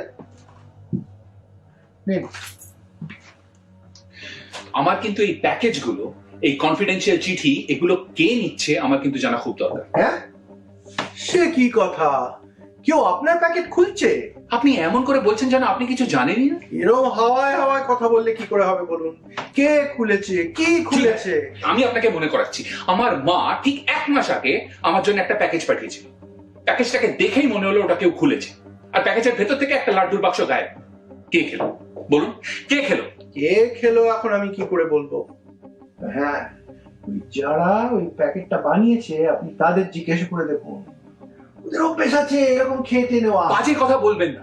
আমি 10 বছর মুম্বাইতে ছিলাম আর এই 2 মাস হলো কলকাতায়। আমার মা তো এই প্রথমবার আমার জন্য বাক্স পাঠায়নি। সে আপনি আপনার ডেলিভারি বয়কে বিশ্বাস করছি করুন, কিন্তু আমিও তো আমার ভাড়াটাদের বিশ্বাস করি। আপনি এখানে না হয় 2 মাস, কিন্তু আমার ভাড়াটেরা বহু বছর ধরে আছে। হ্যাঁ, আপনি কথা গোল গোল ঘোরাচ্ছেন কেন? আপনি নিজে আমার কনফিডেন্সিয়াল চিঠি খোলেননি? সে তো একবার, তাও ভুল করে। আমি নিজেই আপনাকে বলেছিলাম আমার চিঠিপত্রের সঙ্গে মিশে গেছিল, তাই খুলে ফেলেছি। আচ্ছা, আপনি এরকম সকাল সকাল তিলকে তাল করছেন কেন বলুন তো? হ্যাঁ, শরীর টরীর ঠিক আছে তো? আমি সিরিয়াসলি বিশ্বাস করতে পারছি না কেউ এত নিচে নামতে পারে। কাল আমার অ্যানিভার্সারি ছিল, আর আপনি তো জানেন এই প্রথমবার আমি আর মালা দুটো আলাদা আলাদা শহরে। আমার বইয়ের পাঠানো প্যাকেজটা শুধু কেউ খুলেছে। তা সে হয়তো দারোয়ান ডেলিভারি বয়কে বলেছে প্যাকেজটা খুলে দেখাতে। এই বাড়ির মধ্যে এরকম যে সে লোকজন জিনিসপত্র নিয়ে আসবে, যদি ড্রাগ বোমা এসব থাকে, সমাজের প্রতি একটা দায়িত্ব আছে তো নাকি? সমাজের প্রতি দায়িত্ব? অন্যদের ব্যক্তিগত জিনিসে না কলিয়ে? আচ্ছা, আপনি যখন শপিং মলে ঢোকেন ওখানেও তো ব্যাগ খুলে দেখাতে হয়, এখানে ওরকম চেঁচামেচি করেন নাকি? মিস্টার মজুমদার, আমি কিন্তু পুলিশে রিপোর্ট করব। আমার বউয়ের পাঠানো প্যাকেজ থেকে জিনিস মিসিং হচ্ছে বারবার। আপনার বউয়ের পাঠানো প্যাকেজ থেকে? কি চিঠি, একটা হ্যান্ড রিটেন চিঠি ছিল, সেটা মিসিং। আজকাল আবার কেউ হ্যান্ড রিটেন চিঠি দেয় না? সেটা অন্য কারোর বাপের বাপের হতে যাবে কেন? সে তো বটেই, সে তো বটেই। তা চিঠিটা বাংলায় না ইংরেজিতে? মিস্টার মজুমদার, সেটা এখানে ইম্পর্টেন্ট নয়। এ আমি দারোয়ানকে জিজ্ঞাসা করে দেখতে পারি, ওই হয়তো পড়েছে। সামান্য কৌতূহল আর কি। সামান্য কৌতূহল? এটা কিন্তু একটা নোংরা ব্যাপার হচ্ছে। কিন্তু আমি কিন্তু ভাড়াটেদের বলবো, পাড়ায় যে ছেলেগুলো আছে তাদের বলবো, ইনফ্যাক্ট দরকার পড়লে আমি কিন্তু পুলিশে রিপোর্ট করব। পাড়ায় তো আপনি নতুন, লোকেদের বিশ্বাস করতে একটু সময় লাগবে নাকি? একটা জাতা জিনিস হচ্ছে, যে যেই কাজটা করছে সে কিন্তু একটা অ্যান্টি সোশ্যাল, একটা সোশিওপ্যাথ, না একটা সাইকোপ্যাথ। আপনি অযথা উত্তেজিত হচ্ছেন। রোববার সকাল, একটু ঠান্ডা হন। নিন জল, জলটা খান, ঠান্ডা হন। হ্যাঁ, ঠান্ডা হন। Thank you. হ্যাঁ, তা বউ কবে কলকাতায় আসছে? ট্রান্সফার হতে দেরি হচ্ছে বুঝি? এই আপনারও তো এখানে 2 মাস হয়ে গেল। হ্যাঁ, একা একা। বউ চাই জবই আসুক, সেটা আপনার মাথা ব্যথা। সে আমার বউ 2 মাসে আসুক কি 4 মাসে আসুক, সে আমি বুঝে নেব। হ্যাঁ, সে তো বটেই, সে তো বটেই। শুনে আমার কি মনে হচ্ছে জানেন তো, আপনার বউ মুম্বাই ছাড়তে অসুবিধা হচ্ছে ওর। শহরটাকে ভালোবাসেন, এই এতদিনের বন্ধু বান্ধব এসব ছেড়ে আসা তো কষ্টের ব্যাপার নাকি? আর ফাইনালি শ্বশুর শাশুড়ির কাছাকাছি কেই বা আসতে চায় বলুন? হ্যাঁ, আপনি আপনি আপনি আমার বইয়ের চিঠিগুলো পড়ছেন, আমার না ভীষণ রাগ হচ্ছে। আপনার গলা টিপে আপনাকে না ফেলতে পারি। বাবা, আমি কিছু পড়িনি। কি পড়েননি আপনি? ফেসবুক, ফেসবুক রে বাবা। তার মানে আমি আর আপনার বউ ফেসবুক ফ্রেন্ড। কি বলছেন কি আপনি? আপনি তো সোশ্যাল মিডিয়া করেন না, কিন্তু বাড়ি ভাড়া দেবার আগে আমাকে জানতে হবে না যে কাকে ভাড়া দিচ্ছি, অজ্ঞাত কুলশীল কোথাকার লোক, কি তার পরিবার, কি তাদের রুচি? তাই বলে আপনি আমার বউকে ফেসবুকে স্টক করবেন? এবার কিন্তু আপনি বাড়াবাড়ি করছেন। স্টক করব কেন? এই দেখুন, দেখুন, এই হ্যাঁ, এই হলো আমার ইনস্টাগ্রাম প্রোফাইল।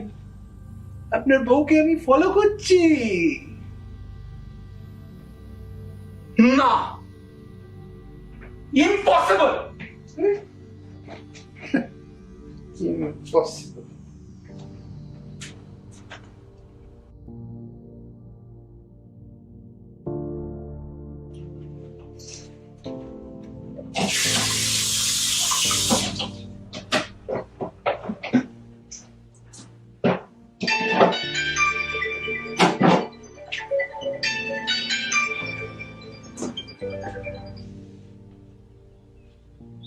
হ্যাঁ, বলো। কি করছো? চা বানাচ্ছি। চা? না, ফ্রিজে কিছু নেই, আর বাইরে থেকে আনতেও ইচ্ছে করছে না। আজ সকাল সকাল বাড়িওয়ালাকে যা চোটপাট দিয়েছি না।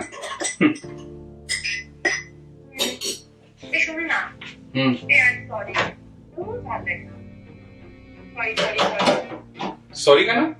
কি হয়েছে? কি হবে এমন একসাথে সবকিছু করতে গিয়ে? আরে ওই চিঠিটা যেটা আমি অ্যানিভার্সারি প্যাকেজে পাঠাবো। চিঠি মানে? তুমি ভুলে গেছো আমি সকাল সকাল বাড়িওয়ালাকে এত গালাগালি দিয়ে এলাম? ভদ্রলোক কি মনে করলেন বলো তো? অফিস থেকে শিফট করেছি না, আমার হট করে অফিসে ড্রয়ারে পড়ে গেছে। আমি বলছি তো ওখানে রেখেছি। মালা, এটা কিন্তু তুমি খুব ভুল করেছো। আমি বেকার বেকার কেস খেয়ে গেলাম, আর মা বলে নাকি আমার ভুল মন। সবকিছু করতে সামনে রেখে নাকি কি করে করে তো না তোমার করো কেন বুঝতে পারো?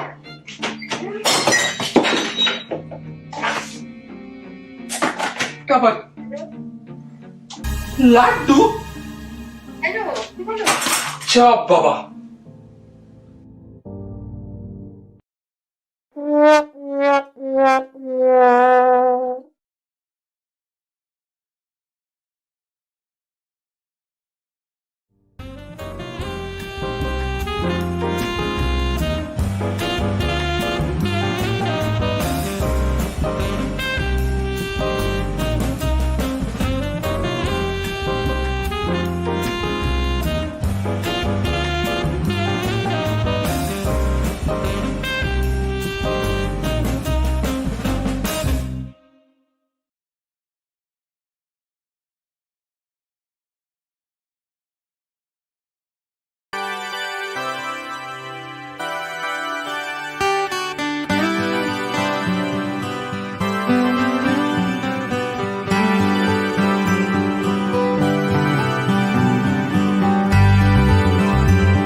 লাড্ডু কিন্তু চিত্তে তো নেই সুর, মুখ ভর্তি লাড্ডু কিন্তু চিত্তে তো নেই সুর, হঠাৎ করে কি গেড়ো ধরফর করছে বুক, মুখ ভর্তি লাড্ডু কিন্তু চিত্তে তো নেই সুর, মুখ ভর্তি লাড্ডু কিন্তু চিত্তে তো নেই সুর, হঠাৎ করে কি গেড়ো ধরফর করছে বুক।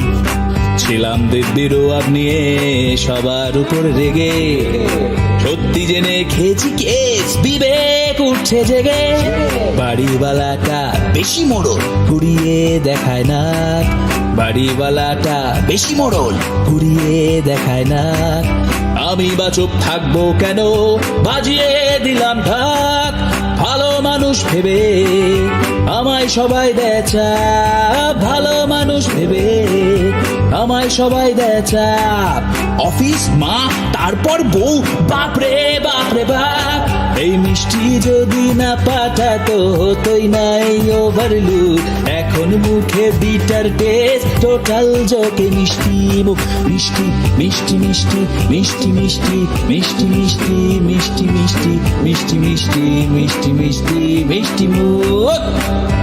Ba-ba-da-ba, ba-ba-da-ba, ba-ba-da-ba, ba-ba-da-ba, ba-ba-da-ba, ba-ba-da-ba, ba-ba-da. কি করবেন নাকি মিষ্টি মুখ? Ba-ba-da-ba, ba-ba-da-ba, ba-ba-da-ba, ba-ba-da-ba, ba-ba-da-ba, ba-ba-da-ba, ba-ba-da.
Kaushik Sen from Kolkata, India presents Shraddhargho tribute and Kalponik Sakkhatkar, a fictional interview.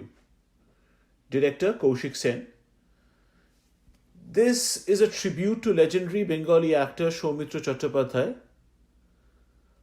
followed by an imaginary interview between late Suchitra Sen and a journalist written by Chandril Bhattacharya. Kaushik Sen presenting Shrodhargho and Kalponik Sakkhatkar.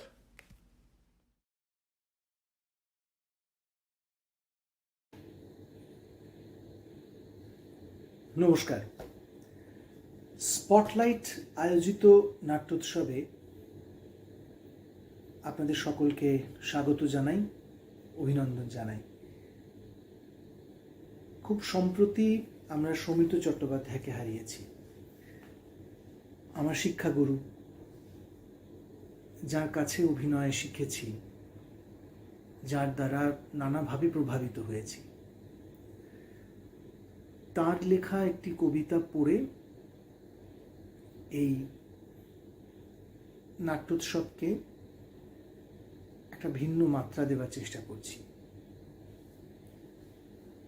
Soumitra চট্টোপাধ্যায়ের লেখা কাব্যগ্রন্থের একটি কবিতা।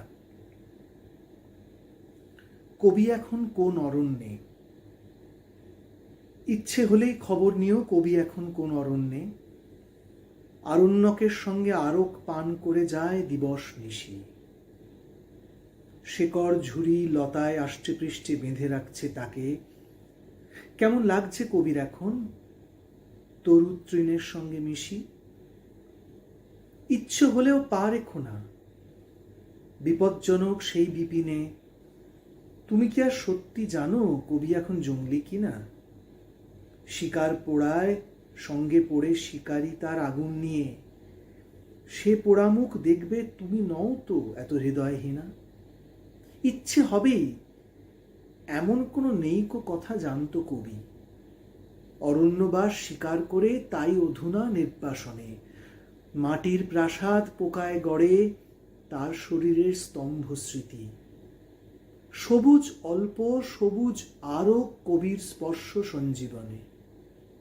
ইচ্ছে হলে আসবে তুমি আশার এমন ছলচাতুরি, কবির হরিত হৃদয় ক্ষেত্রে আজ কি সাজায় মরীচিকা।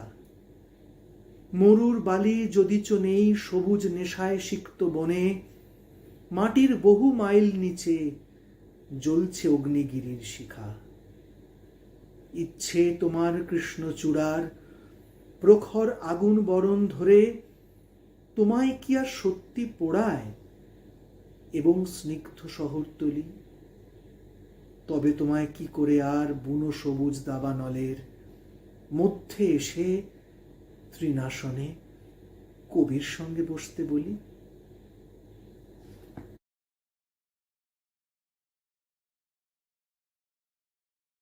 সুচিত্রা সেনের সাক্ষাৎকার, অবশ্যই কাল্পনিক সাক্ষাৎকার। সুচিত্রা সেন মারা যাবার পর চন্দ্রিল কল্পনা করছেন যে একজন সাংবাদিক তার সাক্ষাৎকার নিতে চাইছে। সেটা কিরকম হতে পারে? সাংবাদিক ফেসবুকে চ্যাংড়ারা লিখছে একদিনে আপনি অফিসিয়ালি মারা গেলেন। মানে যে লোকটা 30 বছর ধরে ঘরের মধ্যে ঘাপটি মেরে বসে থাকে সে তো লাইফে পার্টিসিপেটই করলো না। আমি আমার লাইফ কিভাবে কাটাবো সেটা অগাধ জনতার কাছ থেকে অ্যাটেস্ট করে নিয়ে আসবো না। আমি সম্রাজ্ঞী, আমার টার্মসে আমার জীবন চালিয়েছি। সাধারণ মানুষ যা কল্পনাও করতে পারবে না তা আমি অনায়াসে করি। তাই আমি সুচিত্রা সেন। আরে সেটাই তো বলছি ম্যাডাম, আপনি অসাধারণ হওয়ার চ্যাপে এমন পড়ে গেলেন, হাঁটতে হাঁটতে চৌমাথা গিয়ে ফুচকা খাওয়ার সুখটাও কোনোদিন পেলেন না, তাই না? হই হই করে ঠাকুর দেখতে যেতে পারলেন না। ওসব ছুটকো ছাটকা সুখ দিয়ে আমার কি হবে? আমি কি পাবলিক, একটা কেরানি? আমার জীবনের কাছে আমার ডিমান্ড আকাশ ছোঁয়া, তাই আমার স্যাক্রিফাইস অতি মানবিক। যে বড় লেখক হয় সে তোদের মতো 9:30 অব্দি বিছানায় গড়ায় না, ভোর 4টে উঠে লিখতে বসে যায়।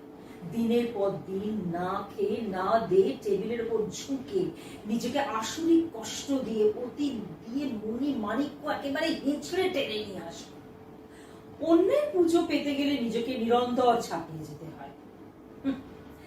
কাকে বলে মহানায়িকা সেটা আমি শুধু সিনেমায় অভিনয় করে বোঝাইনি, আমার প্রতিটি দিন অসাধারণভাবে যাপন করে গুছিয়েছি। ম্যাডাম আপনি যাই বলুন, আপনি নিজের জীবনটা যাপন করেননি, ফেলে আসা সেলুলয়েডের শটগুলো যাপন করেছেন। ওই ফ্ল্যাশব্যাকের মশারি টাঙিয়ে গোটা বর্তমানটাকে ভুলে মেরে দিয়েছেন।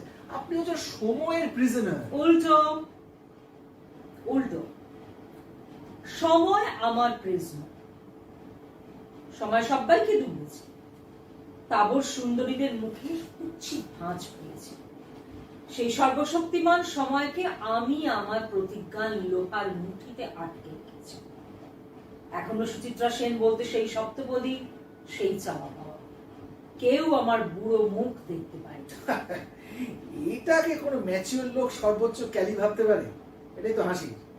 আচ্ছা, বুড়ো মুখ আপনার যদি দেখতো লোকে, কি এসে যেত? তাতে কি আপনার ফিল্মগুলো মুছে যেত? রজনীকান্ত টাক মাথা নিয়ে প্রকাশ্যে ঘুরছে, ও ঝাঁকড়া চুলের ইমেজটা কি তাদের টাল খাচ্ছে? আসলে বয়স সময়ের উপর থাবা বসাবে। চিরকালীন সত্যিটাকে মেনে নেওয়ার ধকটাই আপনার ছিল না। বাঁচতে গেলে মেনে নেওয়ার ক্ষমতার দরকার হয় না, বুঝেছেন? আপনার এই ফ্যাকাল্টিতে ডিফেক্ট আছে, আপনি যাই বলুন। মেনে নেয় কারা? মেনে নেয় কারা? অসহায়রা, ভীতুরা, বোকারা। তারা ভাবতেও পারে না, না মেনে নেওয়াটাও, এমন পরাক্রান্ত জীবন নিয়মের বিরুদ্ধে ফিরতি লড়াই দেওয়াটাও একটা অপশন হতে পারে। একটু ভেবে দেখতো, তারাও সত্যি মেনে নেয় কি? টাক পড়ে গেলে তবে কোটি কোটি লোক চুল পুড়তে লাইন লাগাচ্ছে কেন? অ্যান্টি এজিং ক্রিম লাখে লাখে বিকোচ্ছে কেন? আমি যদি বলি এই পৃথিবীর সৃষ্টির মুহূর্ত থেকে আজ অব্দি সবাই জানে বয়স হলে বুড়ো হতেই হয়, কিন্তু আজও কেউ দেশে দেশে কালে কালে একজন সিঙ্গল পার্সনও এটাকে মেনে নিতে পারেনি। শুধু নিরুপায় হয়ে সারেন্ডার করেছে, ভেতরে ভেতরে ঘুম রেখে দিচ্ছে। শুধু আমার মতন এক একটা লোক অবিশ্বাস্য মনের জোরে পাঞ্জা লড়েছে। কিন্তু পাঞ্জায় জিতলেন কি ম্যাডাম? ভগবান তো মানুষের ভোগের জন্য পৃথিবীতে আলো, গাছ, মাঠ, সমাজ এসব সৃষ্টি করেছেন নাকি? আর সিনেমাটা ভগবান সৃষ্টি করেননি?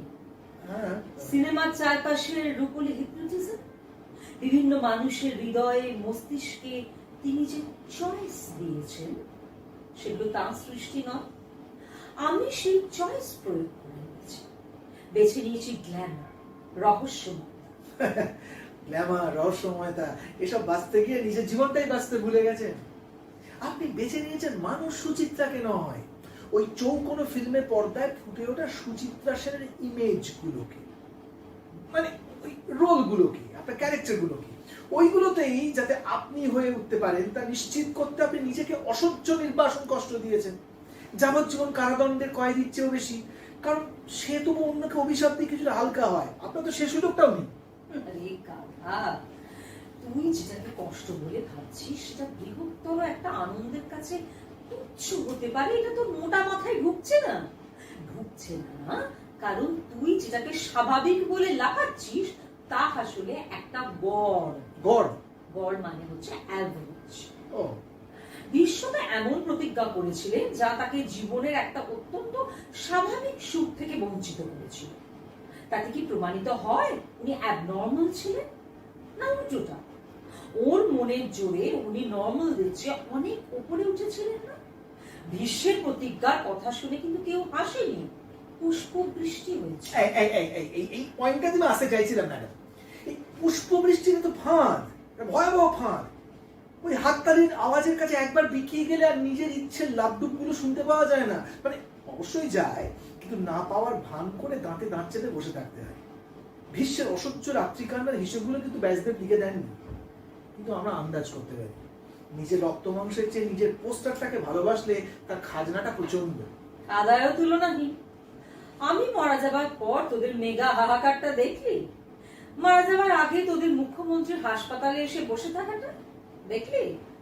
এই যে ইন্টারভিউ নিতে ছুটে এসেছিস আর আমার সব অ্যাসপেক্ট বাদ দিয়ে শুধু একটা ব্যাপার নিয়ে তখন থেকে ঘ্যাতর গ্যাং রেকারিং একেবারে ডেসিবেলের মতন লেগে আছিস, তার কারণটা কি সেটা খতিয়ে দেখেছিস? কারণ এই চির যৌবনের আশ্চর্যতা, সেটা তোদের হন্ট করে। তোরা আকর্ষণের চোখে ছটফট করিস। সিদ্ধান্তটা রেলাটা একবার কল্পনা করেছিস?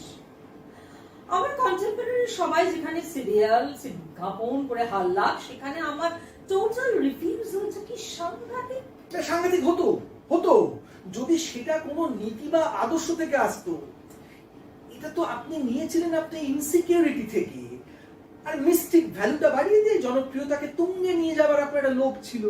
আরে মরণ, একটা গোটা মিস্টিক জ্যোতিটা তো আমাকে ভেঙে আমার মরণ ক্রিয়েশন, আমার অমর ক্রিয়েশন। না না, অমর ক্রিয়েশন বলবেন না, না করা হবে ক্রিয়েশন হয় কি করে? ক্রিয়েট আপনি করতে পারতেন যদি আপনার বয়স উপযোগী কোনো রোল টোল লিখিয়ে দিতে পারতেন, করে সেসব ফিল্মে একটা অসামান্য অভিনয় করতেন। আপনার কন্টেম্পোরারিরা বরং তো সেই চেষ্টাটা করেছে, অতীতের ওপর বকলমা নিয়ে জীবন থেকে পালায়নি। অভিনেত্রী বলতে তারা শুধু নায়িকা নয়, চিরযুবতী নয়। এই যে আপনার এই সিদ্ধান্তটা, যেটাকে আপনি রেলা বলছেন, ওটাতে রেলা নেই ম্যাডাম, পরাজয় আছে, একটা আত্মমুগ্ধতার পরাজয়। আপনি বাংলার সেরা নার্সিসাস। আসলে আপনি কে জানেন? আপনি নিজেই হচ্ছেন সুচিত্রা সেনের উন্মাদতম ফ্যান। প্রত্যেকেই তাই। হ্যাঁ, প্রত্যেকেই তাই। বিশ্বে কোন বান্দা আছে যে আপাত মস্তক আত্মময় নয়? আমি সেটাকে ঢেকে চেপে না রেখে এমন সাংঘাতিক সাড়ম্বরে উদযাপন করেছি, সেই গাছটা দেখে তোরা ঘাবড়ে যাস। আমি জীবনের কেন্দ্রে প্রকাণ্ড আয়না সেট করে উদ্ধত ঘাড় বেঁকিয়ে নশ্বরতাকে বলতে পেরেছি, আমাকে টাচ কর।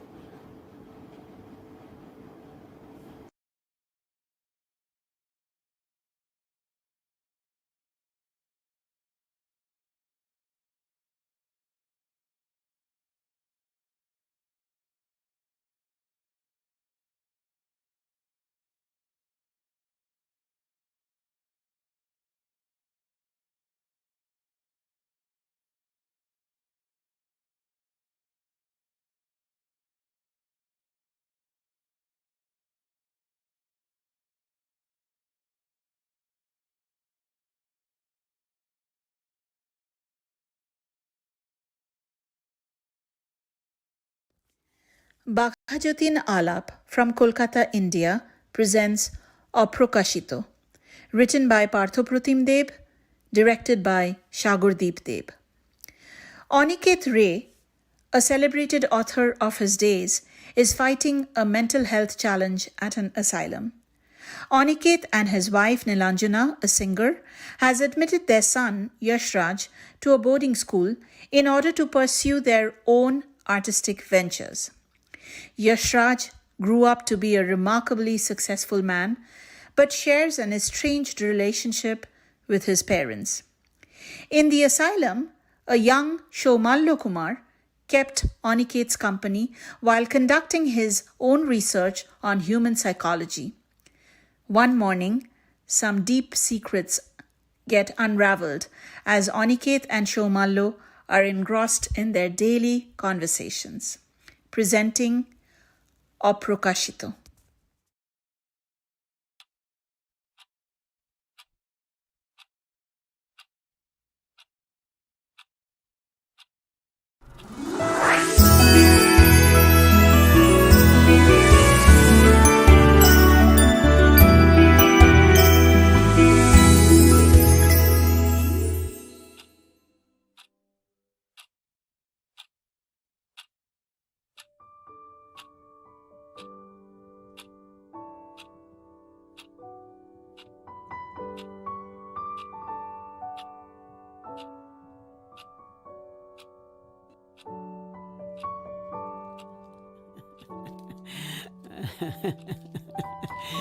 গুপ্ত হাসি, সুপ্ত হাসি, গোফের ফাঁকে লুপ্ত হাসি,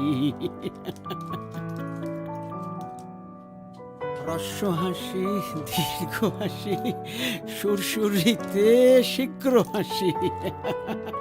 আমার হাসির ধাক্কা লেগে আকাশ ওঠে কেঁপে, তোমার হাসির ঢেউয়ে সাগর উঠুক ফুলে পেঁপে।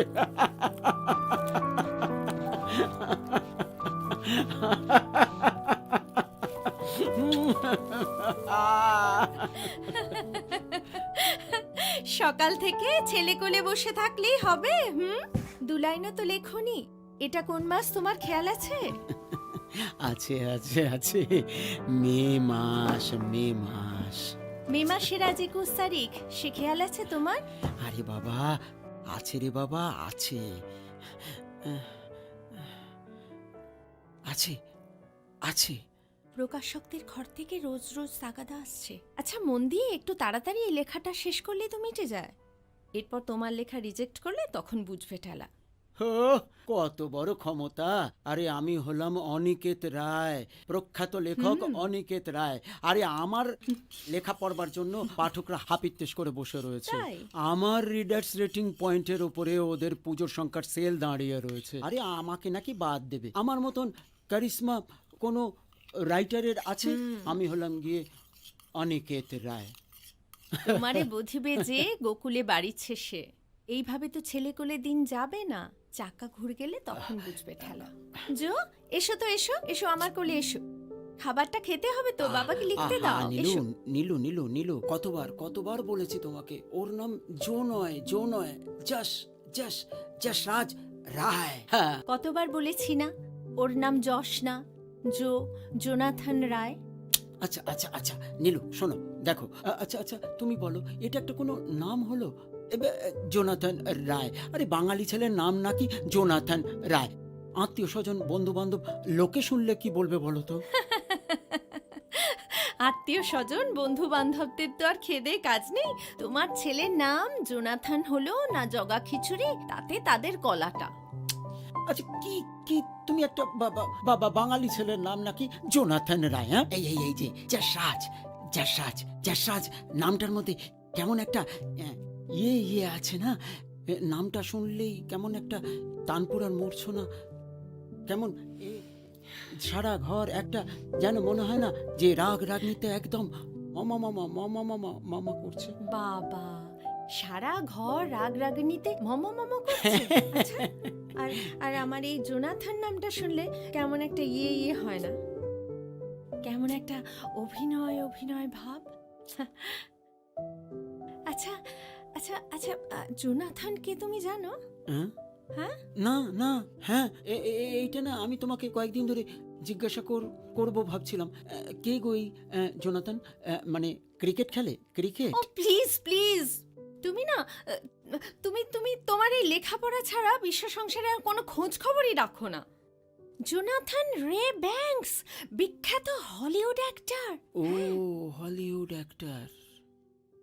এই শোনো, তুমি যা বোঝো না তা নিয়ে কথা বলতে এসো না। না বলিনি তো, তুমি বললে তাই বললাম। আবারও বলছি জোনাথন রায়। আচ্ছা আচ্ছা, তুমি এই যশরাজকে জানো? ও মাই গড, আমি একজন সিঙ্গার, আমার নেশা পেশা গান, আর আমি জানবো না পণ্ডিত যশরাজকে, যার গান শুনে ছোট থেকে বড় হলাম। কি বলছো না, অদ্ভুত কথাবার্তা। তবে কি তবে? না মানে তবে আর আপত্তিটা কোথায়? আপত্তির কথা আসছে কেন? আমি বলেছি জোনাথন রায়। যশরাজে আপত্তি সে কথা তো আমি বলছি না। ও তার মানে বলতে চাইছো যশরাজ জোনাথন, মানে যশরাজ রায় জোনাথন রায় এই দুটো নামই থাকবে আমাদের ছেলে? মানে ওই শ্রীকৃষ্ণের মতন 108টা নামের বোঝা কাঁধে নিয়ে ঘুরে বেড়াবে আমাদের ছেলে? পুরো গুলিয়ে দিল গো, পুরো গুলিয়ে দিল সকালটা, পুরো গুলিয়ে দিল। এই গুলিয়ে যাওয়া থেকে আমি আপনাকে কোনো রকম সাহায্য করতে পারি?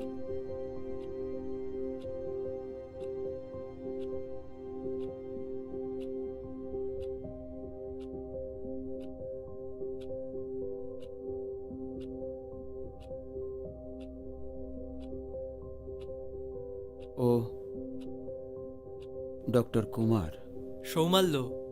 সৌমাল্য কুমার, আপনার পাশের ঘরে থাকি পিএইচডি স্টুডেন্ট।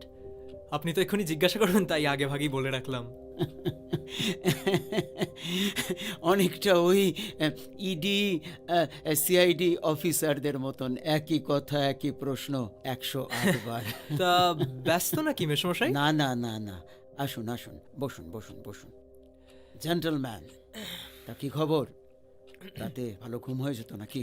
নাকি এখানে আসবার জন্য হাঁকু পাকু মা, না, না। হ্যাঁ? সকালের ব্রেকফাস্টটা সারা হয়েছে নাকি সেটাও এখানেই সারা? না না, ইচ্ছে আছে?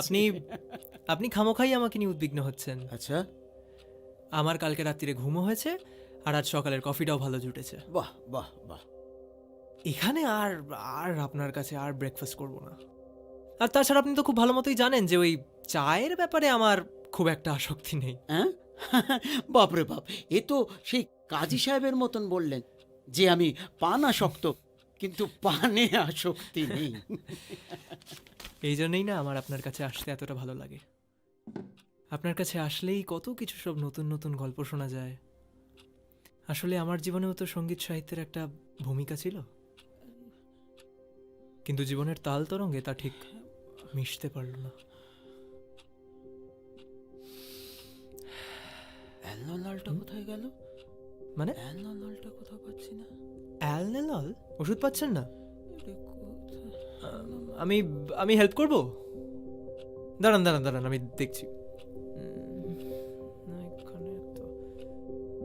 এখানে তো নেই। হেল্প ছাড়াই তো এত বছর কেটে গেল, আর বাকি জীবনটাও না হয় হেল্প ছাড়াই কাটিয়ে দেব।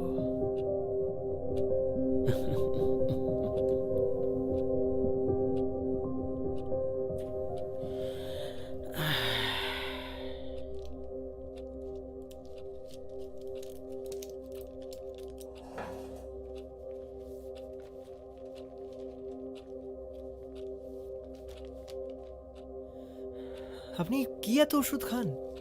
কি এত ওষুধ?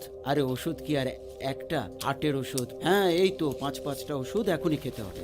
একটা গোটা, একটা অর্ধেক, একটা আবার 1/4, আবার একটা গোটা ডোজ পাওয়া যায়নি বলে 2টো করে একসঙ্গে। তারপরে ধরো ঘুম থেকে উঠে একটা কিন্তু অলরেডি হয়ে গিয়েছে। আবার ব্রেকফাস্টের ঠিক 10 মিনিট আগে একটা, 10 মিনিট পরে একটা। ব্রেকফাস্টকে ব্রেক করে তার মাঝখানেও কিন্তু একটা। তারপরে শোনো, ব্রেকফাস্টের ঠিক 2 ঘন্টা পরে লাঞ্চের ঠিক 10 মিনিট আগে 1 চা চামচ হজমের ওষুধ। তারপরে ধরো বিকেল। আর বলতে হবে না। কেন, ভালো লাগছে না? এমা না না না না, ভালো লাগবে না কেন? আমি আসলে বলছিলাম যে আপনি এগুলো মনে রাখেন কি করে? এগুলো তো ম্যাথস, ফিজিক্স, কেমিস্ট্রি থেকেও বেশি ডিফিকাল্ট না। মানে আপনি আমাকে আগে এই সেম রুটিনটা অনেকবার বলেছেন, আমি কিছুতেই মনে রাখতে পারি না কেন বলুন তো? আপনি মনে রাখতে চাননি, তাই মনে রাখতে পারেননি। আসলে তো এ আমার সারা জীবনের লড়াইয়ের ক্ষত চিহ্ন। ভুলে যেতে চাইলেই কি আর ভুলে যাওয়া যায় না সম্ভব? কমল কুমার মজুমদার নাম শোনা আছে? না, আমি কমল মিত্রের নাম শুনেছি, অভিনেতা। আমি কমল কুমার মজুমদারের নাম বলেছি, কমল মিত্র নয়। কমল মিত্র যে অভিনেতা সেটা আমি ভালো মতন জানি। একজন অভিনেতা কমল মিত্র, আর একজন লেখক সাহিত্যিক কমল কুমার মজুমদার। আমি সেই কমল কুমার মজুমদারের নাম বলেছি নিম অন্নপূর্ণা অন্তর্জলি যাত্রা, যার লেখা। ও হ্যাঁ হ্যাঁ, মনে পড়েছে। না না, মনে পড়েনি, মনে পড়েনি। না না না, মনে পড়েছে। আরে নিম অন্নপূর্ণার অন্তর্জলি যাত্রা নিয়ে বুদ্ধদেব দাশগুপ্ত আর গৌতম ঘোষের 2টো ফিল্ম আছে। যেই সিনেমার নাম বলেছি অমনি হ্যাঁ হ্যাঁ মনে পড়েছে। ওই 2টো ফিল্ম দেখা অসাধারণ। আরে আমি পড়েছেন কিনা জানতে চেয়েছি। গোলাপ সুন্দরী, পিঞ্জরে বসিয়া সুখ, এসব পড়া আছে? না, তা অবশ্য নেই। শুনেছ অমনি?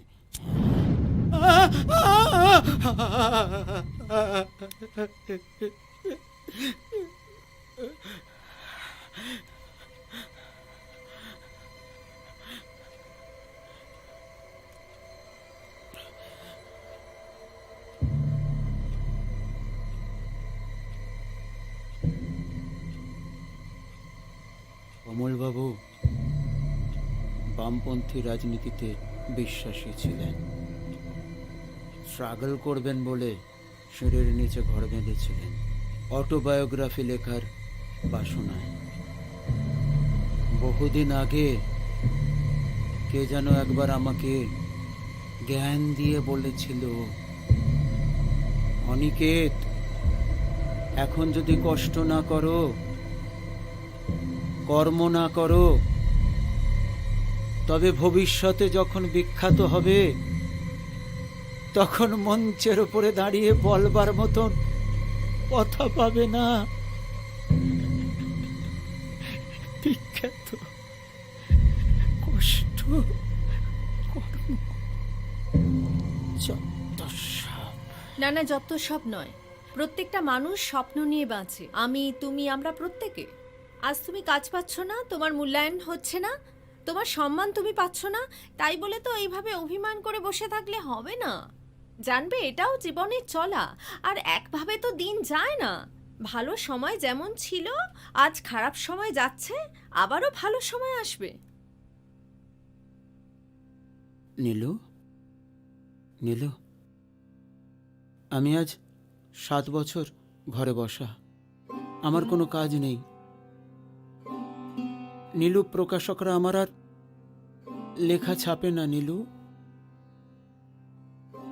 তুমি দেখা করো প্রকাশকদের সাথে, ফোন করো ওদের, তোমার লেখা নিয়ে তুমি যাও। এইভাবে হচ্ছে না করে হাহুতাশ করলে তো চলবে না। Be positive, Ani. Be positive? Nilu, কি বলছো তুমি?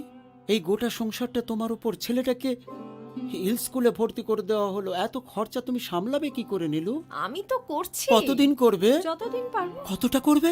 যতটা পারবো। দেখো, ঠাকুরের দয়ায় আমার তো কাজকর্ম, রোজই প্রায় রেকর্ডিং, প্রোগ্রাম এসব তো লেগেই থাকে, আর তার থেকে রোজগার তো কিছু কম হয় না। আমি ঠিক চালিয়ে নিতে পারবো। এ নাও, চা এনেছি, খাও। ঠান্ডা হয়ে যাচ্ছে, খাও।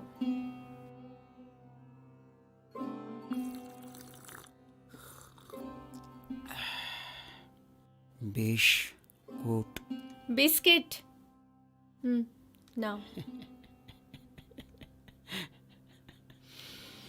বেশ গুড। কি কথার ছিরি। নীলু, নীলু, তুমি এত পজিটিভ, আমি তোমার ভাইব্রেশনটা কেন পাই না বলো তো নীলু? কারণ তুমি নিতে চাও না।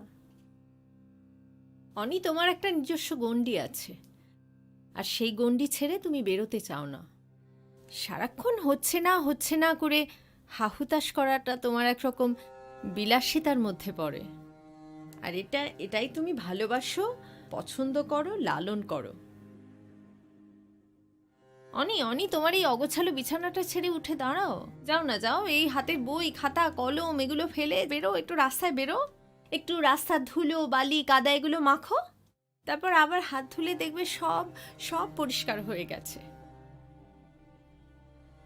I have been one acquainted with the night.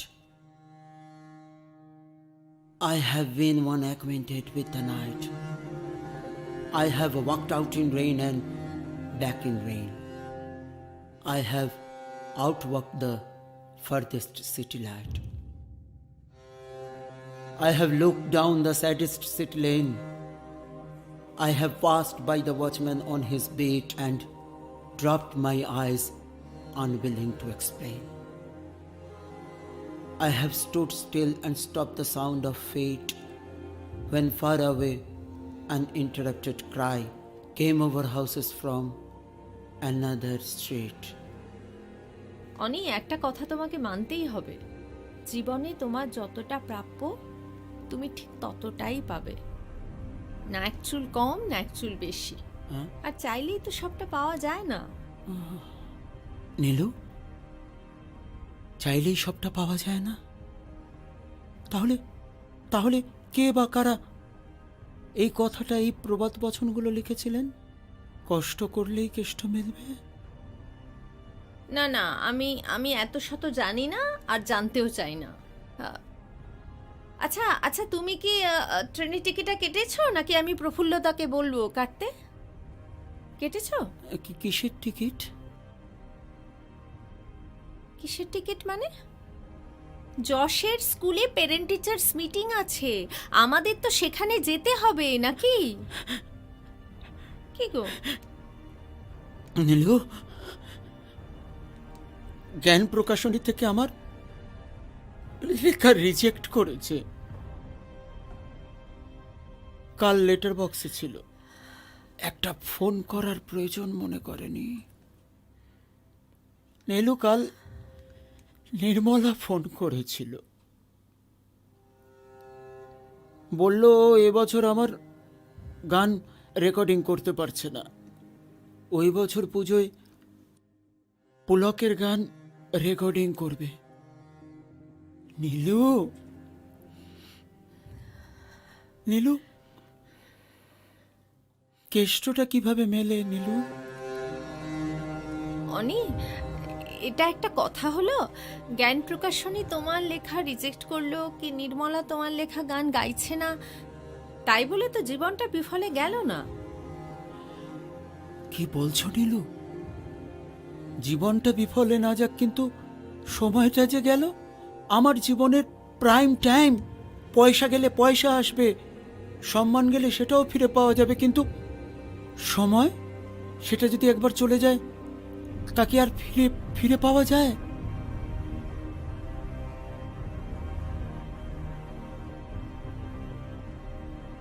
শিল্পীদের জীবনটা বুঝলে অনেকটা ওই খেলোয়াড়দের মতো, মাঝে মাঝে অফ ফর্মে চলে যায়, তারপর যখন আবার কামব্যাক করে তখন সেটা নিয়েই বাকি জীবনটা হেসে খেলে চলে যায়। শচীন, সৌরভ, দ্রাবিড়, গাভাস্কার, রবি শাস্ত্রীদের দেখনি? আরে তুমি এত ভাবছো কেন? তুমি জ্ঞানপীঠ পুরস্কার প্রাপ্ত লেখক। জ্ঞানপীঠ, সেই আনন্দেই কাশি বাজাও নীলু, সেই আনন্দেই কাশি বাজাও।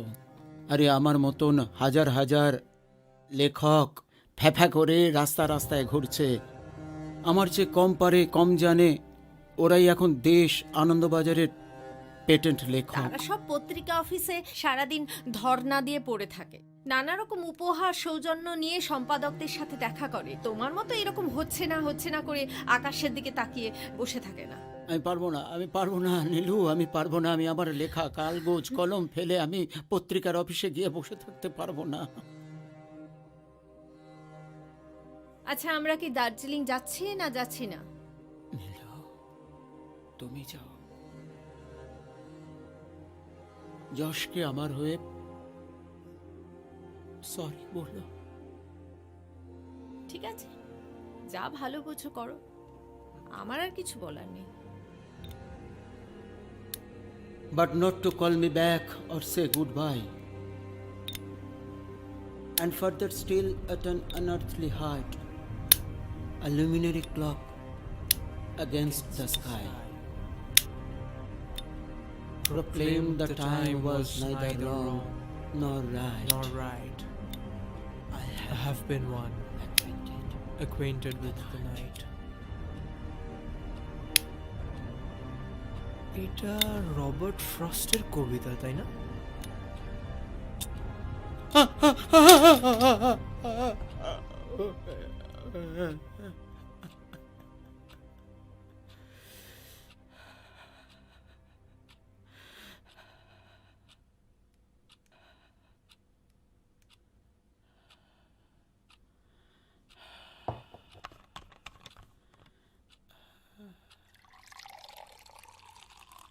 মানুষ বড় কাঁদছে,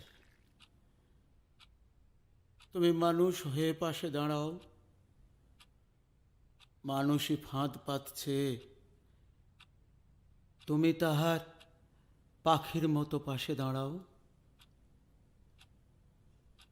মানুষ বড় একলা, তুমি তাহার পাশে এসে দাঁড়াও। জলটা খেয়ে নিন।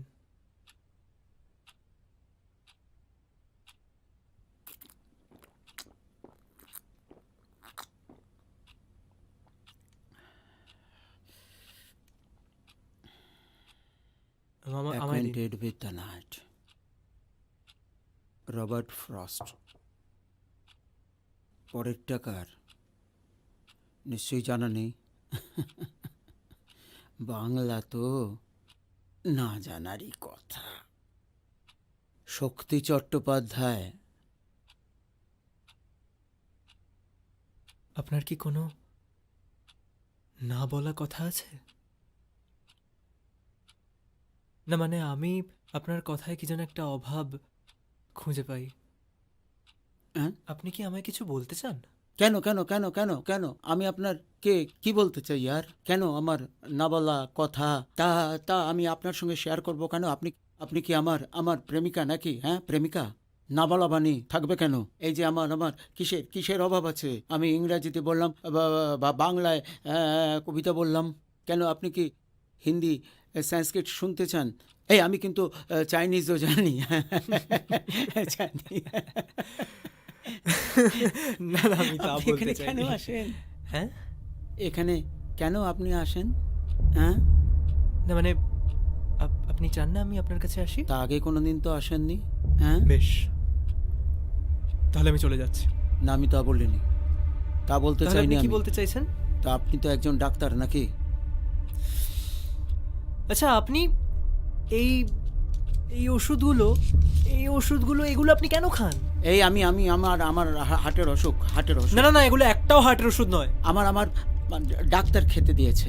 আপনার কোনো প্রেসক্রিপশন নেই? আছে আছে আছে আছে আছে আছে আছে কই দেখি। হ্যাঁ আছে, বললাম তো আমার ঘুম হয় না, আপনি কেন কথা ঘোরাচ্ছেন? আমার ঘুম হয় না, আমি জানি না। আপনাকে কে এনে দেয় এইসব ওষুধ? আমার ছেলে। আপনার ছেলে তো জার্মানিতে থাকে, তাই না? ইতালিতে থাকে। হ্যাঁ, ওই একই হলো। না, জার্মানি ইতালি একই হলো না। কিন্তু এই প্রত্যেকটি ওষুধ এগুলো তো ইন্ডিয়ান ম্যানুফ্যাকচারিং। তো আমি জানি না বললাম তো। এগুলো 10 বছর আগে এক্সপায়ার করে গেছে। আপনি কেন এগুলোকে নিয়ে রোজ নাড়াঘাটা করেন? আমার ছেলে এনে দিয়েছে, বললাম তো আমার ছেলে এনে দিয়েছে। এই আপনি কি সিআইডি অফিসার? গোয়েন্দা? আমি গোয়েন্দা সিবিআই কেন হব? গোয়েন্দা? আপনি তো একজন ডাক্তার নাকি? হ্যাঁ, আমি ডক্টরেট স্টুডেন্ট, পিএইচডি করছি। এখনো হইনি আমি ডক্টর। রিসার্চ করছি, আপনি তো জানেন সব। আপনি কোথায় থাকেন? ইতালি। আমি আপনার নেক্সট ডোর নেইবার। এটা তো একটা অ্যাসাইলাম, নয়নজলি অ্যাসাইলাম। আপনি এখানে তো মানসিক রোগগ্রস্ত রোগীরা থাকে। আপনি কি মানসিক রোগগ্রস্ত রোগী?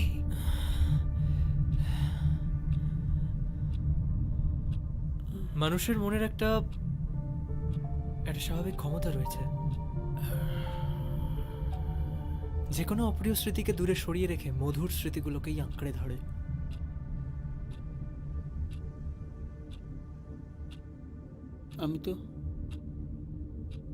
আমি তো গরম করতে বলিনি, সত্যি বলছি। আমি খাবার গরম করতে বলিনি। ওইটুকুনি খাবার আমি নিজেই গরম করে নিতে পারতাম। মানুষ কে যে কখন কি চায় আর কি চায় না, সেটা ঠিক বোঝা মুশকিল। অনেকটা ওই আজকালকার দিনের ছেলে ছোকরাদের মতো দুদিকে মাথা ঘুরিয়ে বলবে হ্যাঁ, কোনো একটা ভালো খাবার খেয়ে বলবে দারুণ খাবার খেয়ে বলবে ফাটাফাটি হয়েছে, বিভৎস হয়েছে, হেভি হয়েছে, পেলে আর পিকে, কিসে আর কিসে।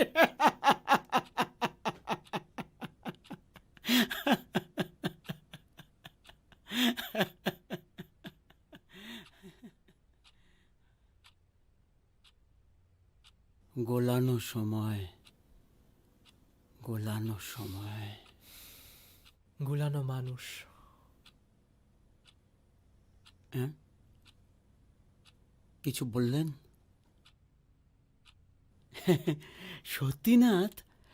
সতীনাথ পুজোর রেকর্ডিং করবে। পুলক গান বানিয়েছিল। পুলকের লেখা গানে রেকর্ডিং হবে, কিন্তু পুলক আর মনের মতো গান খুঁজে পাচ্ছে না। তো একদিন সারা রাত গান বাজনা কোথা থেকে করে মনে হয় অনেক ভোর রাত্রে বাড়ি ফিরছে। তা রাস্তা দিয়ে আসার সময় দেখতে পেল একটা বাগানে অনেক বড় বড় সব সূর্যমুখী ফুল ফুটে রয়েছে, কিন্তু সূর্যটা রয়েছে তাদের পিছনে। পুলকের মনে হলো যেন ফুলগুলো সূর্য ভুলে তার দিকে তাকিয়ে আছে। ব্যাস, কবি মানুষ তো পকেট থেকে বার করে ফেললো সিগারেট, আর তার মধ্যে ঝাট করে লিখে ফেললো, সূর্যমুখী আর সূর্য দেখবে না। ব্যাস যেই লেখা অমনি স্টিয়ারিং ধরে সোজা চলে গেল সতীনাথের বাড়িতে। উৎপলা তখন চান টান সেরে সবে ঠাকুর ঘর থেকে বেরিয়েছে। পুলককে দেখে তো উৎপলাও খুশি। এক ট্রে খাবার, জলখাবার, চা নিয়ে এসে পুলকের সামনে দিল। পুলক তখন এক মনে লিখছে। সতীনাথ তখন সবে ঘুম থেকে উঠেছে, মুখ টুক না ধুয়েই হারমোনিয়াম নিয়ে এসে বসে পড়ল। তারপর ব্যাস, এদিকে পুলক, ওদিকে সতীনাথ, ওদিকে উৎপলা। ব্যাস, তৈরি হয়ে গেল সেই সারা জাগানো গান, সূর্যমুখী আর সূর্য দেখবে না। বাহ, সূর্যমুখী আর সূর্য দেখবে না। এবারে নিশ্চয়ই বুঝতে পেরে গেছেন আমি আপনার কাছে কেন আসতে এতটা ভালোবাসি। আপনি বলে আনন্দ পান আর আমি শুনে আনন্দ পাই। মানব সেইবার পুজোর সংখ্যার গান গাইবে। গৌরী প্রসন্ন লেখা গান, বনে নয় মনে মোর পাখি আজ গান গায়। মানব গাইবে গৌরী প্রসন্নর কথা। গান লেখা শেষ, নচিকেতা সুর করবে। ব্যাস, নচিকেতা তো আর কিছুতেই মনের মতন সুর পাচ্ছে না। আরে বাবা, মানব গাইবে, যা তা সুর দিলে কি হয়? মনের মধ্যে সেই তোলপাড় করছে, কি সুর দেবে। উত্তরপাড়া মিউজিক কনফারেন্স থেকে বিলায়েত খায়ের সুর শুনে বেরিয়েছে। সারা শরীর একদম বিলায়েতি সুরের ঝংকারে নেশায় মম করছে। কিরবানি রেগা পাগারেসা নিধা পামাগারেসা। সবে বাড়ির চৌকাঠটি পেরিয়েছে, অমনি মাথার মধ্যে এসে গেল সেই সুর, রেগা পাগারেসা নিধা পামাগারেসা। বনে নয় মনে মোর পাখি আজ গান গায়। বনে নয় মনে মোর পাখি আজ গান গায়। খাবারটা ঢাকা দেওয়া রয়েছে, খেয়ে নিও, আর একটু গরম করে খেও। বিকেলের মধ্যে আমাকে লেখাটা কমপ্লিট করতে হবে। প্রকাশক আলটিমেটাম দিয়েছে, না হলে কন্ট্রাক্ট ক্যান্সেল করে দেবে। তো আমি কি করব? তুমি কি করবে মানে? আমার পক্ষে এখন লেখা ছেড়ে উঠে যাওয়া সম্ভব নয়। কিন্তু খেতে তো হবে, লাঞ্চ, আর আমি নিশ্চয়ই সেটা তোমাকে খাইয়ে দিতে পারবো না। সে কথা হচ্ছে কেন? তাহলে কিসের কথা হচ্ছে? আমি এখন উঠে যেতে পারবো না, বিকেলের মধ্যে আমাকে লেখাটা জমা দিতে হবে। তাহলে ঠান্ডা খাবার খেতে হবে। কেন? তুমি কোথায় যাচ্ছ? আমার আজ 1টার থেকে রেকর্ডিং, সেখান থেকে আমি রবীন্দ্র সদন যাব, ওখানে গান মেলাতে আমার প্রোগ্রাম আছে, আর আমার ফিরতে রাত হবে। ও, তোমার সব রোজ গান, রেকর্ডিং, ফাংশন, আমার তো লেখার 12টা বেজে গেল। আমার রোজ প্রোগ্রাম রেকর্ডিং এর জন্য এই সংসারটা চলছে, আর এটা আমার প্রফেশন। আর আমার কাজের জন্য তো তোমার এই সবের কোনো ডিস্টারবেন্স হওয়ার কথা নয়। আমার মনোসংযোগে অসুবিধা ঘটছে। রাইট, অ্যাবসলিউটলি রাইট, এটা তুমি একদম ঠিক বলেছো। তোমার মনোসংযোগের অসুবিধা হচ্ছে, আসলে তোমার সাইকোলজিক্যাল প্রবলেম হচ্ছে। আচ্ছা, তুমি এই যে এতক্ষণ ধরে আমার সাথে এত কথা কাটাকাটি করছো, এতে তোমার সময় নষ্ট হচ্ছে না? হ্যাঁ, এতে তোমার সময় নষ্ট হচ্ছে না? না, আসলে আমার গান করাটা তুমি মেনে নিতে পারো না, আমার এই রোজগার করাটা তুমি ভালো চোখে দেখোই না। বাহ বাহ বাহ, সুন্দর ব্যাখ্যা। ব্যাখ্যার কি আছে? মিনিস্ট্রি অফ ফরেন ডিপার্টমেন্ট থেকে আমাদের জন্য ব্যাংক ভর্তি করে টাকা আসে না, সংসারটা চলবে কিসে? হ্যাঁ, সেটা কার দোষ? নিশ্চয়ই আমার নয়। নিশ্চয়ই আমারও নয়। সংসার তোমার আমার দুজনের দায়িত্বে, একা আমার নয়। কপাল, ভবিতব্য, নিয়তি, এগুলো মানো? ভ্যালুস, মূল্যবোধ, সম্পর্ক, তুমি এগুলো মানো? আমরা কোনো ভুল করিনি। ইয়েস, নিশ্চয়ই করেছি, আলবাত করেছি। নিজেরা না খেয়ে তাকে খাইয়েছি, যত্ন করেছি, আর সে কি ভাবলো সে এগুলোকে ডিজার্ভ করে। অন্য কি খেলো, কি পড়লো, কোনোদিন দেখলো, কোনোদিন ভাবলো? সে মূল্যবোধ শিখবে কি করে? আমরা ভুল করিনি। নিজেদের কাজে, নিজেদের শিল্প চর্চায় যাতে কোনো রকমের ব্যাঘাত না ঘটে, সেজন্য ছেলেকে পাঠিয়ে দিলে দার্জিলিং এর বোর্ডিং স্কুলে। সেখান থেকে পাশ করে দিল্লি, তারপর লন্ডন, তারপর মিনিস্ট্রি অফ ফরেন ডিপার্টমেন্টে চাকরির সুবাদে এদেশ ওদেশ সেদেশ ঘুরে এখন ইটালি, ইন্ডিয়ান এম্বাসির একজন হাই র্যাঙ্ক অফিসার। এত কম বয়সে এতটা উন্নতি, মূল্যবোধ, ভ্যালুজ, এগুলো সে শিখলো কবে বলো তো? রসকসবিহীন একটা স্বার্থপর জীবন। জাগে জাগে জাগে, আমাকে উঠতে হবে, আমার প্রচুর দেরি হয়ে গেল। নীলু তুমি যাবে না, নীলু নীলু নীলু তুমি যাবে না, না নীলু তুমি যাবে না। আমাকে যেতেই হবে, না, আমার আজকে তুমি যাবে প্রোগ্রাম না। আছে, নইলে আমরা না খেয়ে মরব। তবু আমরা বাঁচবো। একে বাঁচা বলে না অনি, একে বাঁচা বলে না। আর একটা মানুষের বাঁচার জন্য শুধু পয়সাটাই সব নয়, তার বাইরেও কিছু লাগে। দিন রাত তোমার এই চাপা চার দেওয়ালের মাঝখানে থেকে থেকে আমার জীবনটা অতিষ্ঠ হয়ে যাচ্ছে। আমি পাগল হতে বসেছি। তোমার দিন রাত শুধু এই হাহাকার, লেখা লেখা, ডিপ্রেশন। আমার আর ভালো লাগছে না। আমাকে যেতে হবে। নীলু তুমি কোথাও যাবে না। Nilu Nilu, this is my order. Nilu মেশমশাই, শান্ত হন মেশমশাই, শান্ত হন, শান্ত হন। আপনি একটু জল খাবেন? আপনি কিছু ব্রেকফাস্ট করেছেন আজকে? আমি এগুলো সরিয়ে রাখছি।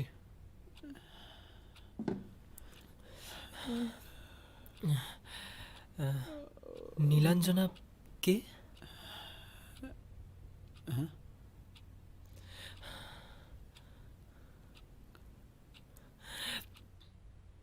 নীলাঞ্জনা আপনার স্ত্রী? কে কে কে নীলাঞ্জনা? আমি নীলাঞ্জনাই কি নীলু? আমি নীলাঞ্জনা নীলু বলে কাউকে চিনি না, কাউকে চিনি না। আমি আপনার সোফায় সেই দিন কুদরত রঙ্গে বিরঙ্গি কুমার প্রসাদ মুখোপাধ্যায়ের বইটা পড়েছিল। সেটারই প্রথম পাতায় দেখলাম জল জল করে লেখা রয়েছে, নীলুর শুভ জন্মদিনে আমার সামান্য শুভেচ্ছা, অনিকেত, 21শে ফেব্রুয়ারি 1990।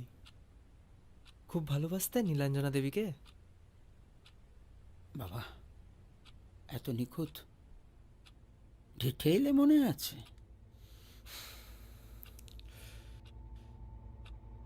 কোথাও যোগ থাকলে টান তো থাকবেই। মূল্যবোধ, ভ্যালুজ, এসবের শিক্ষা তো কেবল বাড়ি থেকে হয় না, বন্ধু বান্ধব, পাড়া প্রতিবেশী, সহকর্মী। মানে কে আপনি? আমি মানুষ। নাম কি? সৌমাল্য কুমার। যশরাজ রায়। মানে? যশরাজ রায় ইতালিতে থাকে, আমার ছেলে। এই নামে কাউকে চেনা আছে?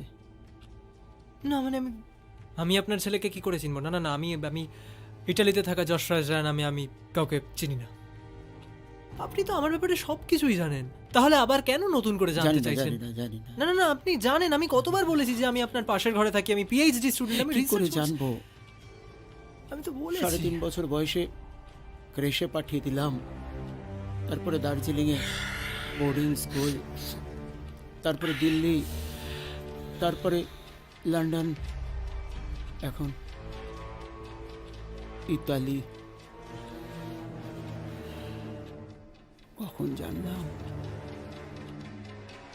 কিন্তু এটা তো একটা অ্যাসাইলাম, নয়াঞ্জলি অ্যাসাইলাম। আমার নামে অ্যালিগেশন আছে। এটা মানসিক রোগগ্রস্ত রোগীদের। আপনি এখানে কেন? নীলাঞ্জনা কে? হ্যাঁ, আপনার স্ত্রী নীলাঞ্জনাই কি নীলু? আমি নীলাঞ্জনা বা নীলু নামে কাউকে চিনি না। আমার ছেলে ভারত সরকারের কাছে অভিযোগ করেছে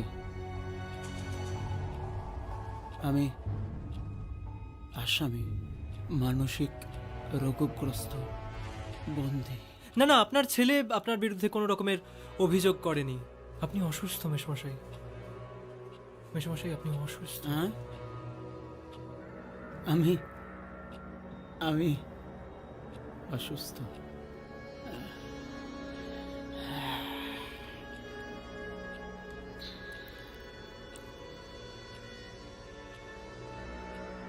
ছেলেকে মনে পড়ে?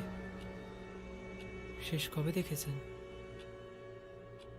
1993। 1993 সালের 10ই জানুয়ারি, ডোভারল্যান্ড মিউজিক কনফারেন্স। কানায় কানায় ভরে উঠেছে মানুষজনে দর্শক গৃহ। কোথাও তিল ধরনের জায়গা নেই। সন্ধ্যে থেকে একের পর এক ওস্তাদ পণ্ডিতদের সেই মাত করে দেওয়া আসরে মাঝ রাত্রে এসে বসলেন পণ্ডিত যশরাজ। আহারে, ভোর রাত্রে যখন আসর শেষ হলো, তখন যশরাজের সঙ্গীত মূর্ছনায় মন প্রাণ জুড়িয়ে রয়েছে। দৌড়ে গেলাম বিডন স্ট্রিটে, বেঙ্গল নার্সিং হোমে। নীলাঞ্জনা সেখানে ভর্তি। গিয়ে শুনলাম আমাদের পুত্র সন্তান হয়েছে। নাম রাখলাম যশরাজ। যশরাজ, যশ যশ যশ যশ যশ যশ যশ যশ যশ। সারাটা জীবন যশের পেছনে দৌড়লে, কি পেলে? না যশ না অর্থ। চাইলেই তো সবকিছু পাওয়া যায় না, সেটা তুমি বুঝলে না, বুঝতেও চাইলে না। এটা বিজ্ঞানের যুগ নয়, বিজ্ঞাপনের যুগ। তুমি ভাবলে যশ তোমার ঘরে এসে তোমাকে ডেকে নিয়ে যাবে। সেদিন ভুলে যাও। প্রত্যেকটা পদক্ষেপে রাজনীতি, অর্থ, সঙ্গীত, শিক্ষা, সাহিত্য সর্বত্র যে যার নিজের আত্মীয় পরিজনকে জায়গা করে দিচ্ছে। আর তুমি ভাবলে লোকে তোমাকে ডাকবে, তোমাকে খুঁজে নেবে। তুমি জীবনে, এই জীবনে কি করেছো? হ্যাঁ, কি করেছো? কি লিখেছো? ওই একটাই উপন্যাস, বৃহন্নলা। বৃহন্নলা, ব্যাস। হ্যাঁ, লেখাটা ভালো হয়েছিল, পাঠকদের পছন্দ হয়েছে, পুরস্কারও পেয়েছিল, সাহিত্যের সেরা পুরস্কার। কিন্তু তারপর নিজের গন্ধে নিজে পাগল। তুমি ভাবলে যশ, অর্থ, প্রতিপত্তি, সম্মান, ঐশ্বর্য তোমার ঘরে এসে তোমাকে ধরা দেবে। বাস্তবটা বোঝো, জানো অনি। সত্যি রোজ রোজ এই অশান্তি, এই ঝামেলা আমার আর ভালো লাগছে না। আমি ক্লান্ত হয়ে পড়েছি। আমি এখানে আর থাকতে চাই না। তোমার খাবার আমি গরম করে দিয়ে যাচ্ছি, আজ আর তোমাকে গরম করে খেতে হবে না। আমি আসছি। জীবনে এই জীবনে কি করেছো? কি করেছো? তোমার ঘরে এসে তোমাকে ডেকে নিচ্ছ। বাস্তবটা বোঝো, জানো।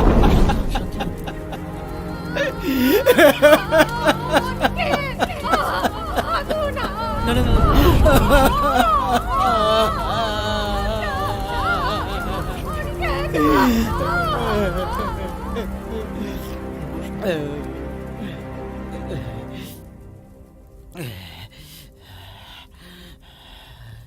শান্ত হন, শান্ত হন। আমি খুন করি। হ্যাঁ, ঠিক আছে, আচ্ছা ঠিক আছে, ঠিক আছে। আমি খুন করিনি, আমি খুন করি। It was an accident. It was an accident. আমি খুন করিনি। আমি কি আমার নীলুকে খুন করতে পারি? আমরা তো নিজেরা ভালোবেসে বিয়ে করেছিলাম। আমি নীলুকে ভালোবাসতাম, নীলু আমাকে ভালোবাসতো। ও তো সারা জীবন আমার জন্য করেছে। আমি বরঞ্চ কিছু করতে পারি। আমি ওর ওপরে জেলাস ছিলাম, সারা জীবন জেলাস ছিলাম। তুমি তো তদন্ত করতে এসেছো বাবা, তুমি তো তদন্ত করতে এসেছো। তোমার কি মনে হয় যে আমি আমার নীলুকে খুন করতে পারি? It was an accident. আমি বরঞ্চ সারা জীবন যশ করে মানসিক রোগগ্রস্ত হয়ে থেকেছি। নীলুই আমাকে সামলেছে, আমার উন্নতির জন্য আপ্রাণ চেষ্টা করেছে। আমি পারিনি। এক রাতের লড়াই আর সব শেষ, সব শেষ।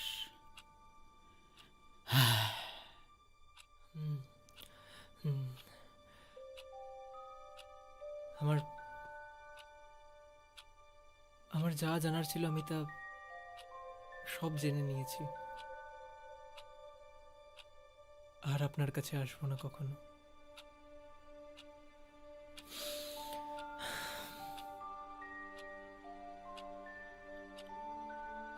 আমি চলে যাচ্ছি। কোথায়? ইতালি?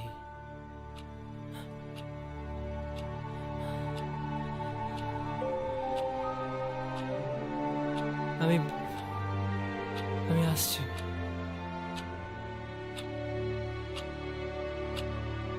আপনি ভালো থাকবেন। যশ,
Ebong Theatrix of Washington, D.C.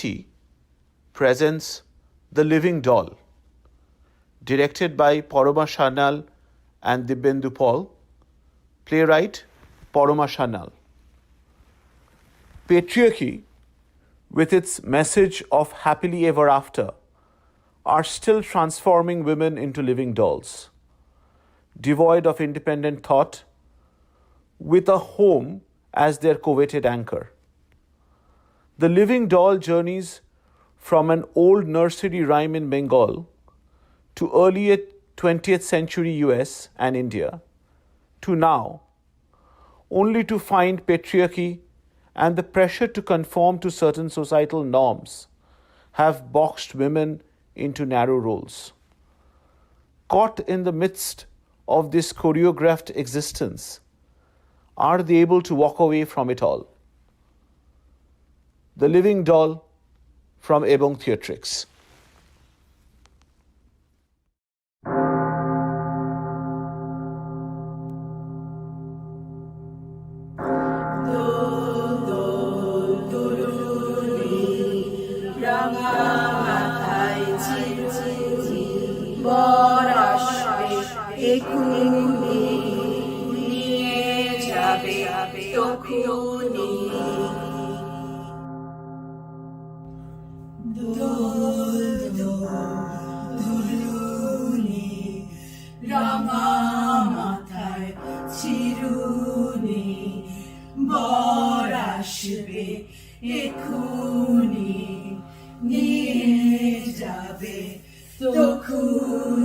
A woman, a wife, a mother, a cook. Dol, dol, duluni, Ramathai, Chiruni, Barashbe, Ekuni, Nijabe, Tokuni, Dol, dol, duluni. Her wings are clipped and her feet are tied. A caged bird, a caged bird. Dol, dol, duluni, Rangamatai, Chiruni, Morashve, Ekuni, Niye jabe, Tokuni. Be girl, be wife, fit in, belong. Dol, dol, dulu, dol, dol, Rangamatuni, Rangamatai, Chiruni, Barashve, Ekuni, Niye jabe, Tokuni. A cook, a wife, a mother, a girl, a living doll. Dol, dol, duluni, Rangamatai, Chiruni, Morashbe, Ekuni, Niye jabe, Tokuni. They shut me up in prose as when a little girl. They put me in the closet. They put me in the closet because they like me still. Stay, stay. God should be seen, not heard. Marriage will cure her of it. Fit in, fit in, fit in. Still, still, could themselves have peeped and seen my brain go round and round and round. Why do I have lost a bird for treasons in the house? For treasons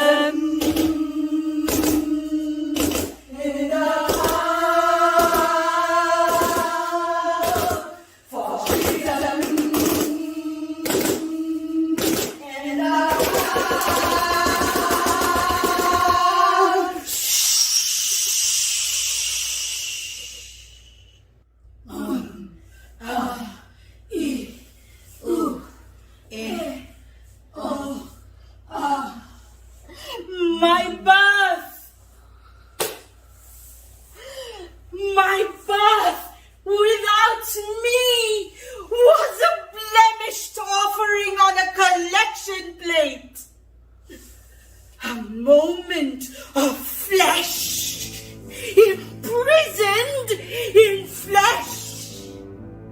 A moment of flesh, imprisoned in flesh. And when to the tip of this tongue of flesh, some word comes. A caged bird stands on the grave of dreams. Her shadow shouts on a nightmare scream. Her wings are clipped, her feet are tied. Her wings are clipped and her feet are tied. Her wings are clipped and her feet are tied. So she opens her throat to sing.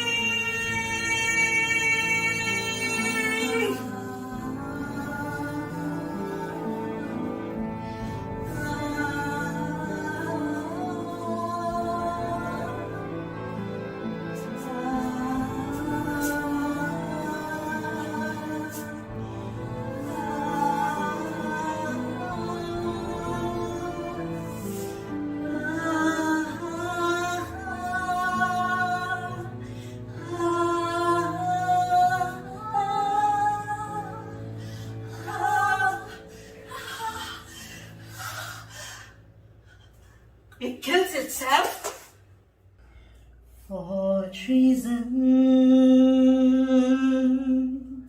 in the past. For treason in the past.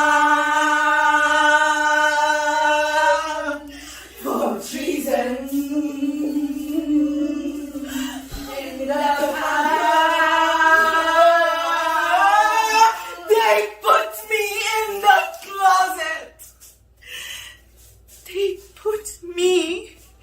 in the closet because they liked me still.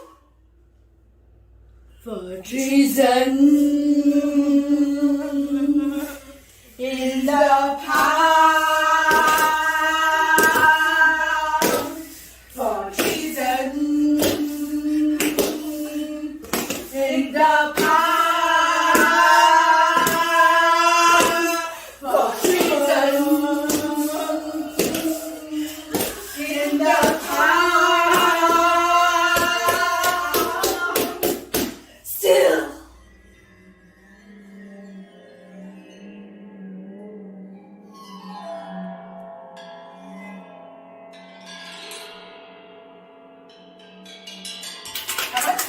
Come out of the closet! Come on, sweetie! Out of the closet! Sweetie! Come out of the closet! Oh, what do you think of that? Naked as paper to start! Naked as paper to start! Naked as paper to start! What do you think of that? Oh, come on. Come on. Out of the closet. Come on. Come on. Out of the closet. Come.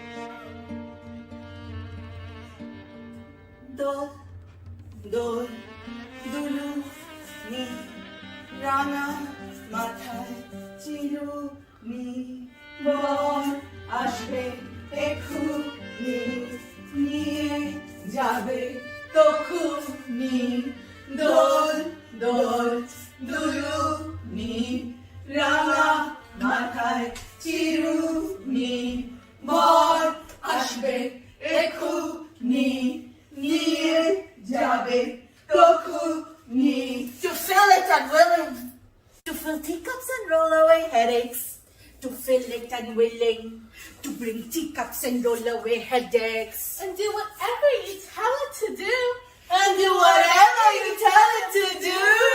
It works! It works! It works! It works! Sit! Stand! Stand! Walk! Walk! Walk! Walk! Walk! Walk! Walk! Freeze! Will you marry it? Will you marry it? Will you marry it? Will you? Will you? In 25 years, she'll be silver. In 50, gold. A living doll. Living doll, living doll, living doll, living doll. Everywhere you look, it can sew, it can cook, it can it can sew, it can cook, it can talk, talk, talk. It can sew, it can cook, it can talk, talk, talk. It can sew, it can cook, it can talk, talk, talk. It works, there's nothing wrong with it. A living doll. Everywhere you look, a living doll.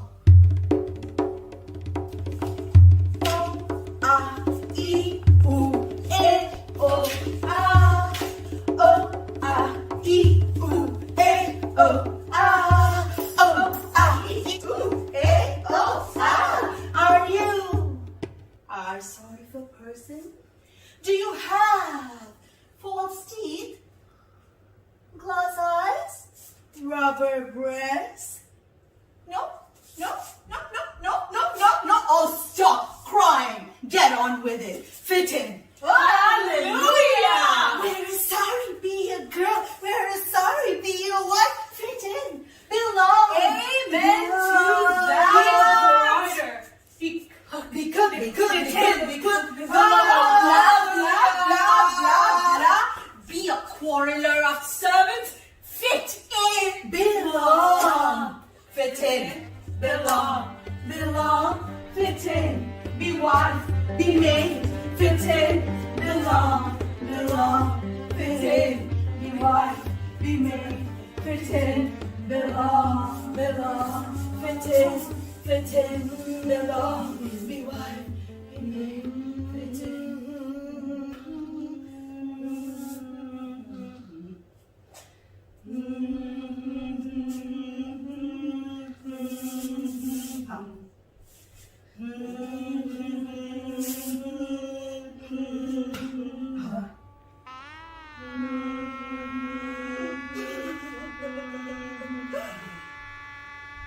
I was child, and later they said I grew, because I grew tall in the limbs.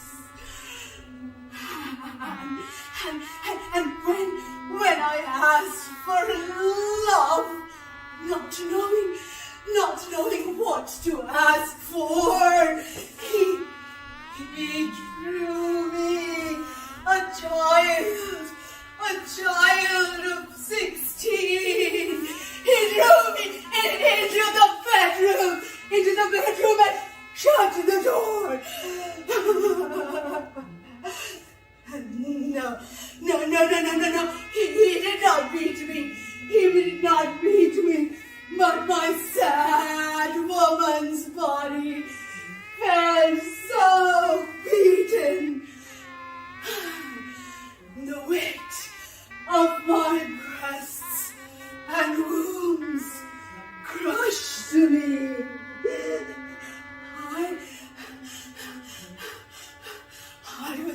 I was child, and later they said I grew, because I grew tall in the limbs, and on that bed with him, the boundaries of my paradise had shrunk to 6. My killer, 6. My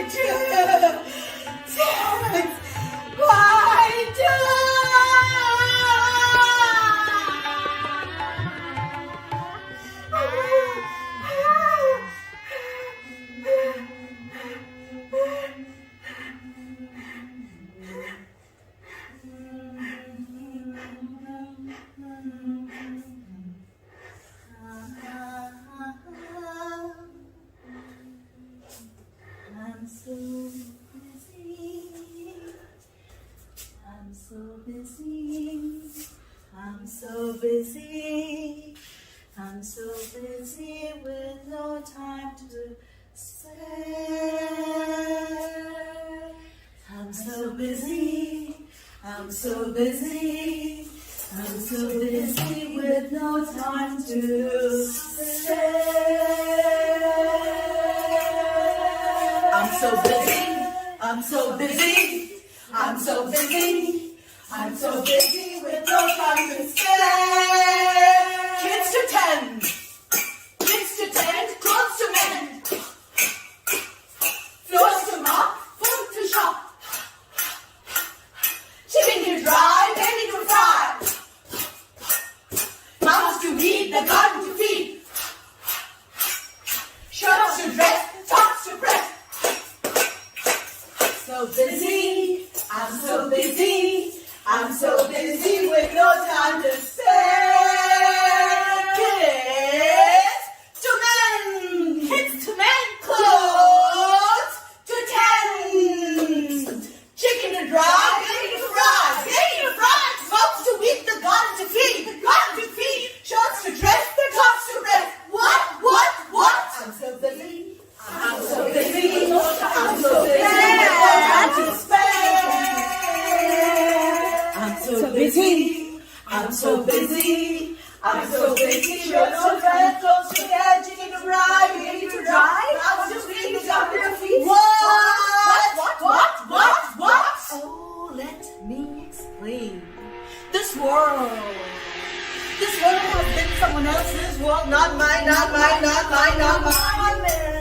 My man, my son, my axes grow. My man, my son, my axes grow. Wife, mother, daughter, child. Wife, mother, daughter, child. Climb the glass panes of their eyes, their eyes, their eyes, their eyes, their eyes upon myself.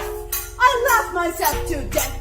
My life has been one great big joke, one great big joke, one great big joke, one great big joke, one great big joke. Ha ha ha ha ha. A dance that's walked in a song that spoke. A dance that's walked in a song that spoke. My life has been one. My life has been one great big joke, one great big joke, one great big joke, one great big joke, one great big joke. You're busy? I'm busy. Are you busy? I'm busy. Are you busy? I'm busy. I'm so busy, so busy. I'm so busy with no time to spare. Wife, mother, a cook, a maid, a wife, a mother, a cook, a maid, a maid. Doll, death of a doll, death of a doll, death of a doll, death of a doll, death of a doll, death of a doll. Death of a death, death, death, death of a doll, death of a doll, death of a doll, death of a doll, death, death, death, death, gunshot, gunshot, gunshot, gunshot, it strikes me head on. It strikes me again. A little smoke floats up, and my me dies like an 8-month child. And my me dies like an 8-month child. My me dies like an 8-month child. My me dies like an 8-month child.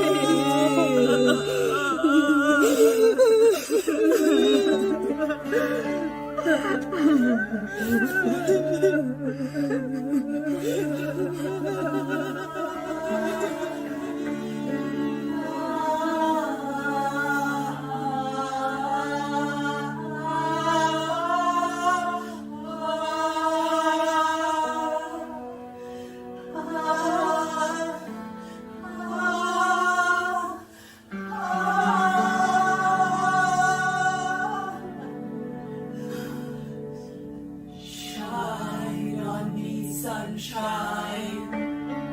Rain on me, rain. Fall softly, teardrops. Fall softly, teardrops.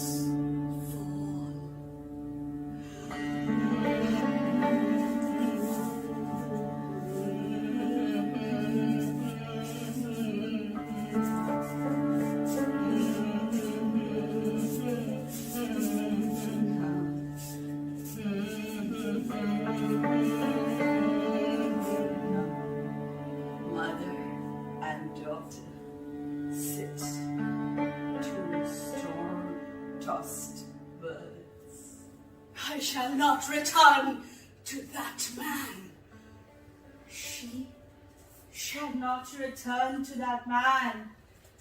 We shall not return to that man. Holding her daughter fast, her mother went home. Home? Home is a black hole. Home? No, no. We shall return no more. She shall return no more. We shall return no more. And holding her daughter fast, the woman walked down the sunlit road. The woman walked down the sunlit road. The woman walked down the sunlit road. The woman walked down the sunlit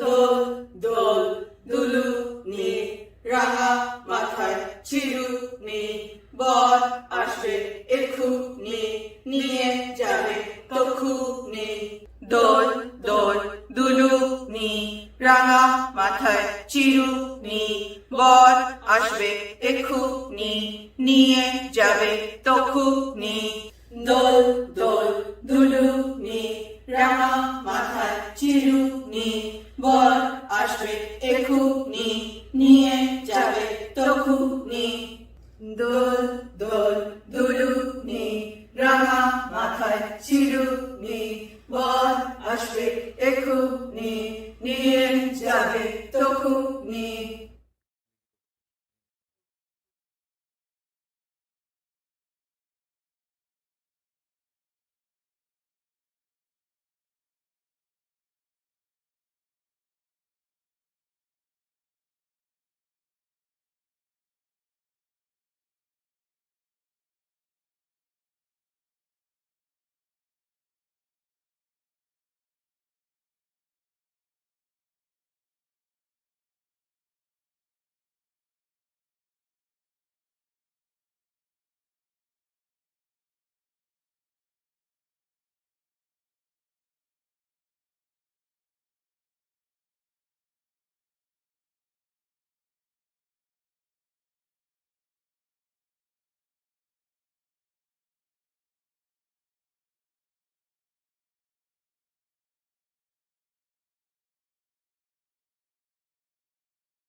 Sangsar from Chicago presents Prapti. Director Shobhik Datta, playwright Shobhik Datta. Destiny brought three cousins together decades after their fathers passed away. Although each of them has tasted success in their own way, did the rivalry over properties between their fathers trickle down to them too? The eldest cousin, Priya, is an ambitious woman. Pritha, the youngest brother's daughter, is a homemaker after sacrificing her excellent career for her family. The middle brother's son, Parthapratim, is an extremely successful man. But why did Parthapratim invite Pritha and Priya over for dinner so urgently? What was going on in his mind? To find answers to these questions and more, watch Prapti, original production from Sangsar.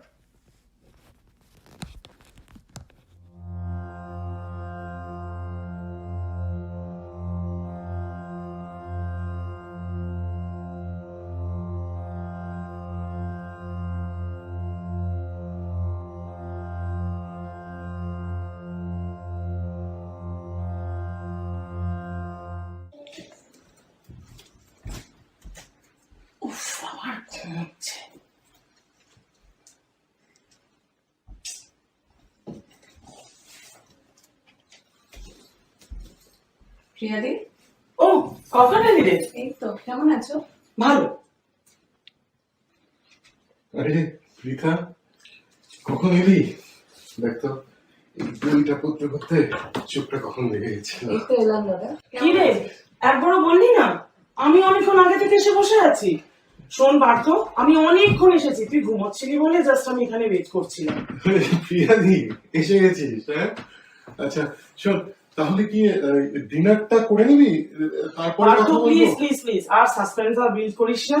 অনেকক্ষণ wait করছি, কি বলার বল। আর তোর problem থাকলে তুই আমাকেই বলতে পারিস। পৃথাকে ডাকার কি দরকার ছিল নাকি তোর?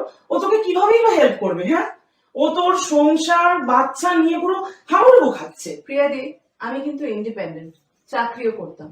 তুমি খুব ভালোভাবে জানো কেন কয়েকটা বছর আমি সবকিছু স্যাক্রিফাইস করি। স্যাক্রিফাইস?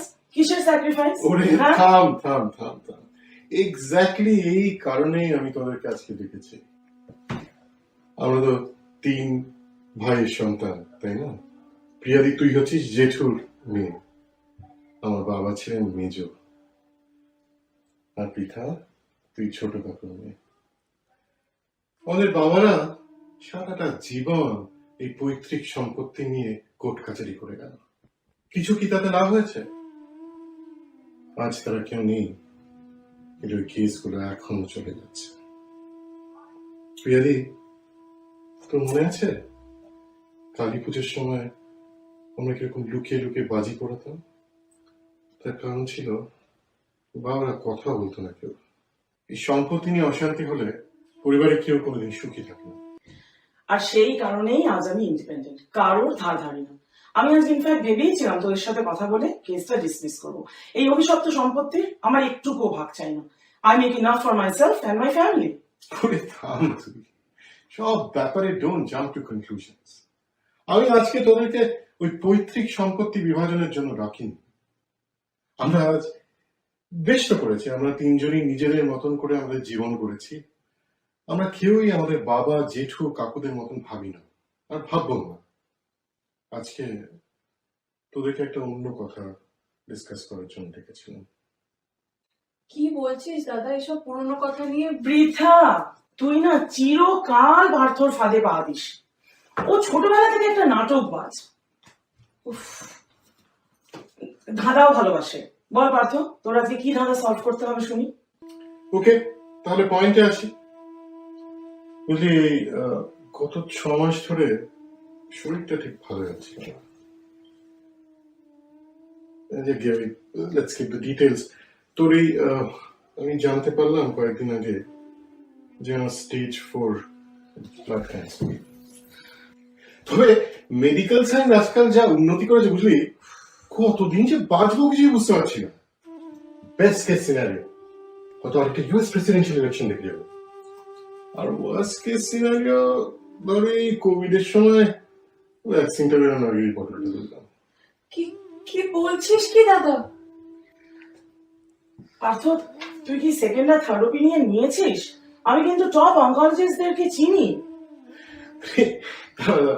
তোরা ওই ওই পুরোনো বাংলা সিনেমার ওই সেন্টিমেন্টাল ওই নায়িকাগুলো করতো না, তুই দেখে ভেঙে পড়তো, ওসব টিস করিস না। সব জন্মালে এক না একদিন সবাই মারা যাবে। আচ্ছা পৃথা, তোর মনে আছে সেই মহাভারতের ওই নাটকটার কথা? বাবা কৃষ্ণ হতেন আর ছোট কাকু অর্জুন, কি যেন ছিল? হ্যাঁ,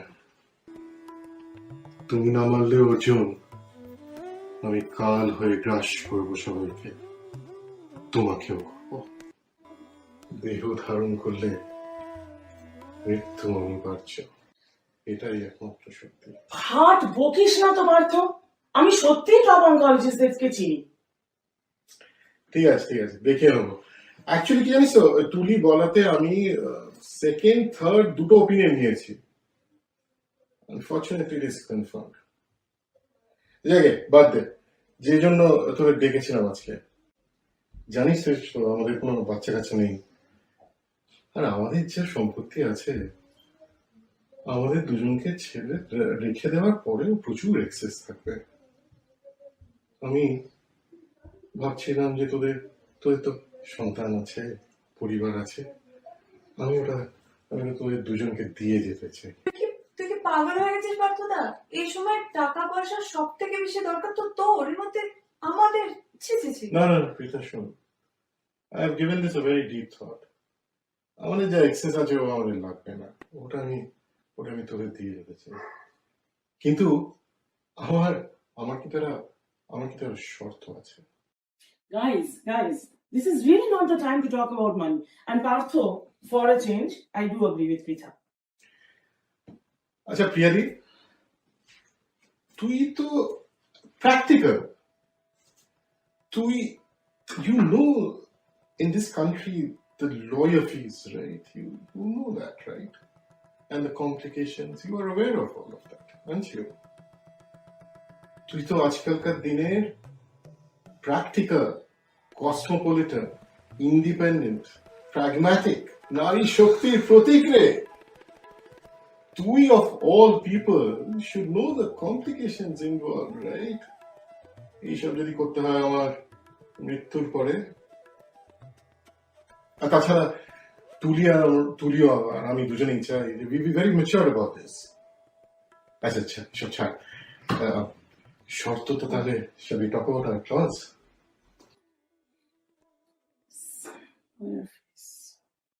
আচ্ছা ঠিক আছে, বল কি ক্লজ তোর?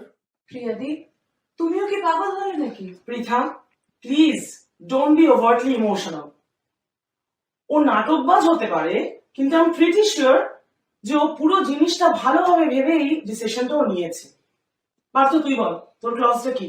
সিম্পল, একজন আমার ওয়েলথটা, টাকা পয়সা আর কি, আর আরেকজন আমার টাইম আর উইজডমটা পাবে। এই যে কটা বছর আমি বেঁচে আছি আর কি। আমার ফোনটা বাইরে, আমাকে একটা ফোন করতে হবে। আমার বন্ধু, he is a top class oncologist. আমি তুলিদির কাছ থেকে ডিটেইলস দিচ্ছি, তোমরা এসব পাগলা হো।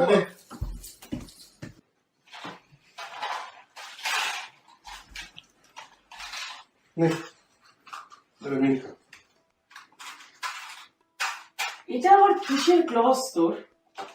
এটা তো তোর কিছু নিশ্চয়ই চালবাজি আছে। একদম সিম্পল ব্যাপার, একজন পাবে ওয়েলথ আর আরেকজন পাবে তোর এই টাইম আর উইজডম।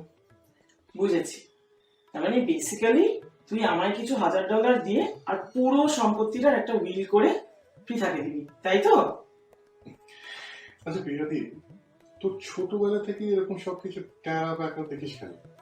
আরে বললাম তো একদম সিম্পল ব্যাপার, একজন পাবে ওয়েলথ আর একজন পাবে টাইম আর wisdom. It's as simple as it gets, just the way you like it. ঠিক আছে, তাহলে পৃথাকে তুই চিট কেন করছিস?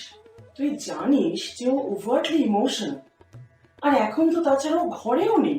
ওকে আসতে দে, তাহলে we can all talk together. আচ্ছা, ওকে কি আমি সেন্টিমেন্টাল হতে বলেছি?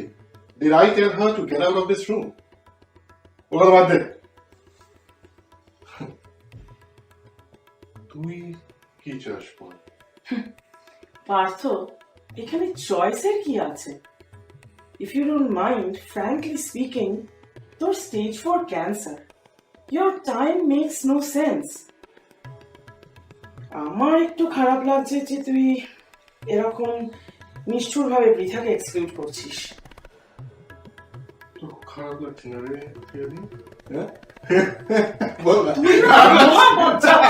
সিরিয়াসলি, ছোটবেলা থেকে তুই নাটকবাজ, আর ওইটা হচ্ছে একটা বোকার হদ্দ পুরো একেবারে। মেধাবী হলে কি হবে? একটা গাধা। বাট ইউ নো হোয়াট, আমার মনে হচ্ছে তুই ঠিকই ডিসিশন নিয়েছিস। তুই আমায় টাকাটা দিয়েই দে, আমি আমার ফাইন্যান্সিয়াল অ্যাডভাইসারকে দিয়ে ইনভেস্টমেন্ট পোর্টফোলিও করে আলাদা করে টাকাটা ট্র্যাক করব। Pragmatically speaking, if you're okay with it, the money will only grow and I will return it to you. আর পৃথার যদি কখনো দরকার হয়, আমি তো আছি। I knew it. Excellent. Thank you so much, Priyadi, for your leadership. That's just problem solved হয়ে গেল. Deal is also done. তুলি ওয়েট করছে তোর মাটন বিরিয়ানি চলে। যা mutton biryani. Come on, let's give you a hug. Very well done. Very well done. You will just be fine. Don't worry. আমি যাচ্ছি। আমি কিন্তু মাটন বিরিয়ানি দেবে তোর জন্য আর ওয়েট করছি না, কিন্তু বলে দিলাম তাড়াতাড়ি চলে আয়। তুই তো ছোটবেলা থেকেই কারোর জন্য ওয়েট করতে পারতিস না, আজকে কি করে করবি?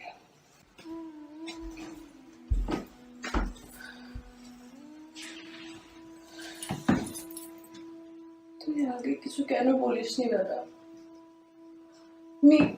আমি তোদের কাছ থেকে সব জানলাম, হিউস্টনেও ফোন করলাম। আমি জাস্ট মেনে নিতে পারছি।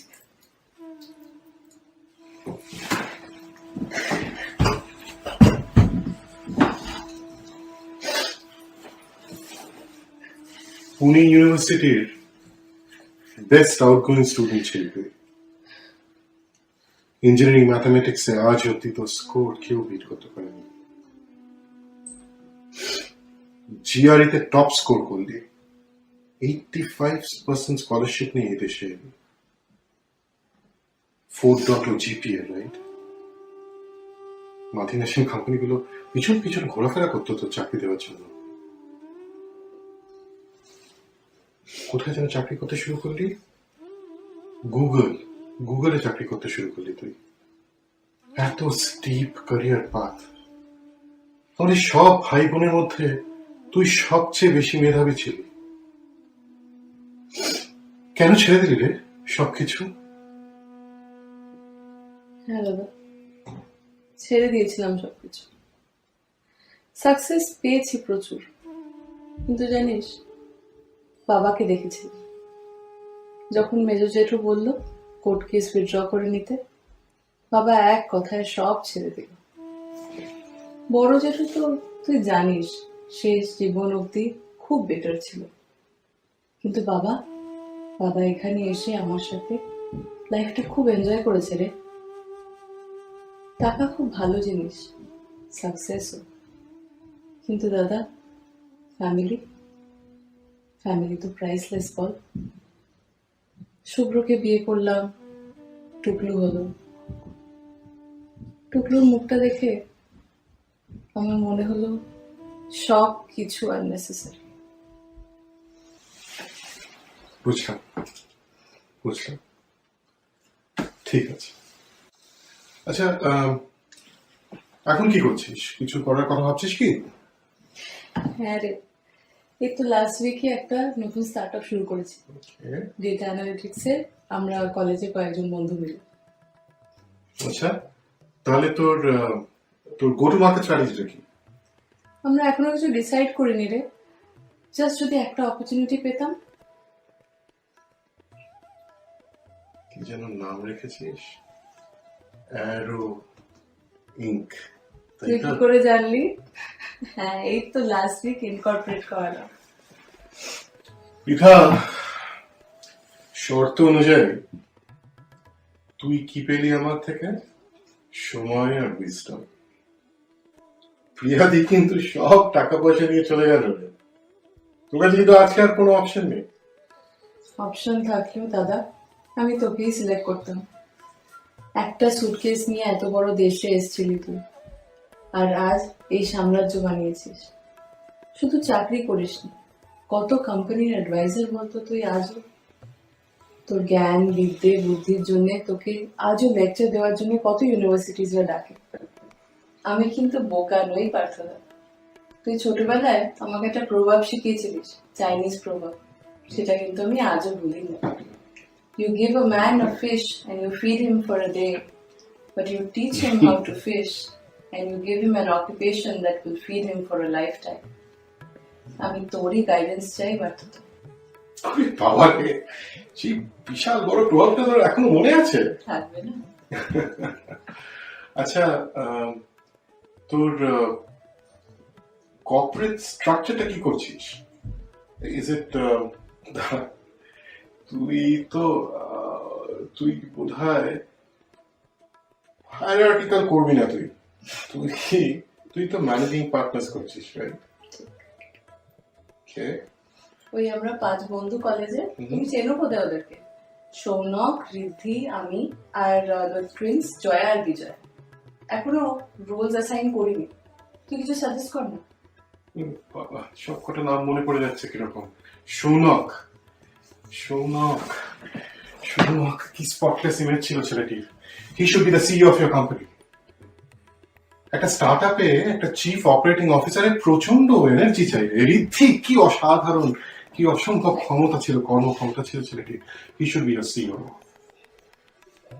আর সিটিও হয়ে অ্যারোইংকে দিকটা কিন্তু তুই চালাবি। বিজয় বড় ভালো মেয়েটি ছিল। She was very meticulous. Okay CFO বানা। আর জয়া কি ফ্ল্যামবয়েন্স ছিল রে মেয়েটির কথা। এখনো মনে পড়ে যাচ্ছে আমার, ওর মুখটা ভাসছে চোখের সামনে। ও তো সেলস করবে। She should be leading your sales. ওকে একটা কল করতে বলিস না আমাকে? ব্যাস এই তো কটা নাম বললি। ঠিক আছে, ব্যাস এই তো ভালো। এটা সুন্দর একটা টিম হয়ে যাবে। আরে চল, অনেক হলো, খাবারটা ঠান্ডা হয়ে যাবে। প্রিয়াদি বলে সব খেয়েও ফেলেছে। আচ্ছা শোন, এই বাড়িতে গিয়ে একবার মেইলটা চেক করে নিস। অফিসের মেইলটা করিস, পার্সোনাল।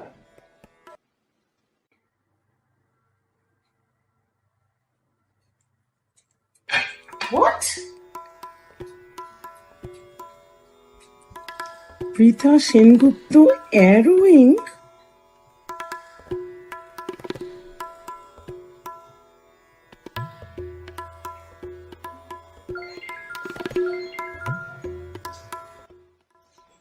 তুমি ওই গল্পটা আমাকে শোনাবে? কোন গল্পটা রে টুকলু? ওই গল্পটা যে কৃষ্ণ, অর্জুন আর দুর্যোধন আছে। ওহো, আচ্ছা আচ্ছা আচ্ছা, ওই গল্পটা। আচ্ছা শোন তাহলে, মহাভারতের যুদ্ধের আগে দুর্যোধন আর অর্জুন কৃষ্ণর কাছে গেছিল হেল্প নিতে। তো কৃষ্ণ দুর্যোধনকে একটা অপশন দিল, বলল তুমি কি আমার আর্মিটা নেবে? আমার আর্মিটা কিন্তু মস্ত বড়, নাকি তুমি আমাকে নেবে? দুর্যোধন অনেক ভেবে দেখলো, ও যদি একটা মস্ত বড় শক্তিশালী আর্মি পেয়ে যায় তাহলে ও তো জিতে যাবে। ও কৃষ্ণকে বলল যে ও আর্মিটা নেবে, আর অর্জুন কৃষ্ণকে নিল। আচ্ছা বলতো টুকটু, কে জিতলো যুদ্ধটা? Arjun.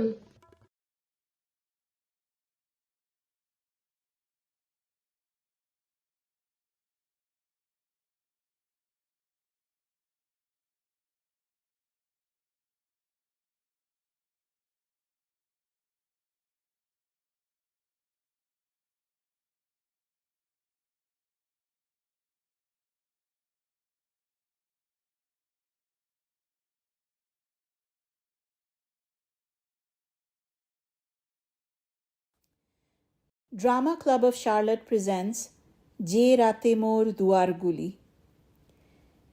Written by Anindita Das Ghosh directed by Anindita Das Ghosh and Bipasha Sengupta. In the most challenging of times and in the most unexpected of places, Neera and Parijat meet and discover over the next few days that their souls complement each other.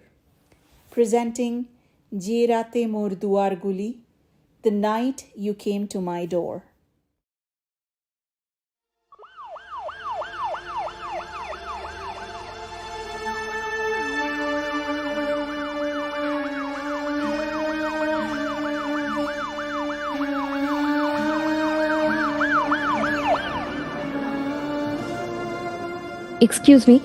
Excuse me madam, আমাকে একটু Covid ওয়ার্ডের খবর দিতে পারবেন? কি Covid word? এটা general ওয়ার্ডের building. আর আর আপনি কি কোভিড পেশেন্টের বাড়ির লোক? ওহো, আচ্ছা বিপদ তো। আপনার কোভিড টেস্ট হয়েছে? হ্যাঁ হয়েছে, নেগেটিভ এসেছে। শুনুন, আমরা এখানে কিচ্ছু বলতে পারবো না, এটা জেনারেল ওয়ার্ড। আমি জানি ম্যাডাম, আমি জানি, কিন্তু বিশ্বাস করুন কোভিড ওয়ার্ডে কেউ ফোন তুলছে না। আজ প্রায় 1.5 দিন হয়ে গেল পেশেন্টের সম্পর্কে কিচ্ছু জানতে পারছি না। আপনারা তো পাশের বিল্ডিং এ ঢুকতেও দিচ্ছেন না। প্লিজ ম্যাডাম, একটু হেল্প করুন প্লিজ। আচ্ছা ঠিক আছে, আপনি একটু শান্ত হন, একটু শান্ত হয়ে বসুন। ও দাদা, আরে ও দাদা, ওদিকে যাবেন না। এই দেখো, শুনতেও পাচ্ছে না, এই কানে কালা নাকি? ও দাদা, আরে ও দাদা, ওদিকে যাবেন না। আরে ওদিকে অমন করে চলে যাচ্ছিলেন যে? কি চাই ওদিকে? এত করে যে ডাকছি, শুনতে পাচ্ছেন না আমার কথা? হ্যাঁ, মানে ওনার যে সমস্যা, আমার একই সমস্যা। আজ 1.5 দিনের উপর হয়ে গেল, কোনো খবর পাচ্ছি না। কোভিড টেস্ট হয়েছে? কার? এই দেখো, আবার বলে কার।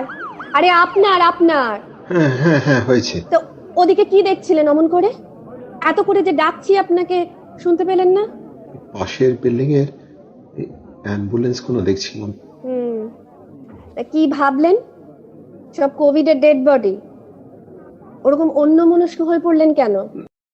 না মানে শুনুন, এরকম ভাবে জনসম্মুখে না কোভিডের ডেড বডি নিয়ে যাওয়া হয় না। আপনি একটু শান্ত হন, একটু শান্ত হয়ে এখানে আসুন তো, এখানে এসে একটু দাঁড়ান।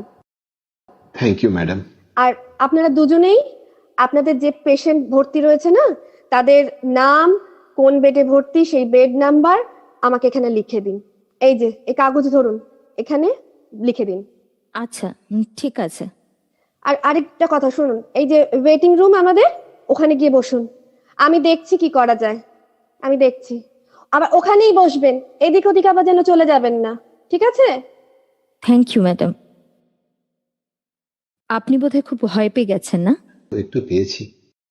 আমি নীরা, নিন জল খান। ধন্যবাদ। আমার নাম পারিজাত। আপনার এখানে কে ভর্তি আছে? আমার ওয়াইফ। আপনার? আমার হাজবেন্ড। গত পরশু অক্সিজেন লেভেলটা অনেকটা কমে যায় জানেন। ডাক্তারের সাথে কথাও হয়, তারপর 2 দিনের কাছাকাছি হয়ে গেল, কোনো খবর নেই। আমার হাজবেন্ডের অবশ্য অক্সিজেনের লেভেলটা মোটামুটি ঠিকই ছিল, কিন্তু খুব শ্বাসকষ্ট হচ্ছিল। এই যে আপনারা একটু এদিকে শুনে যাবেন। চলুন, উনি বোধহয় কিছু খবর পেয়েছেন।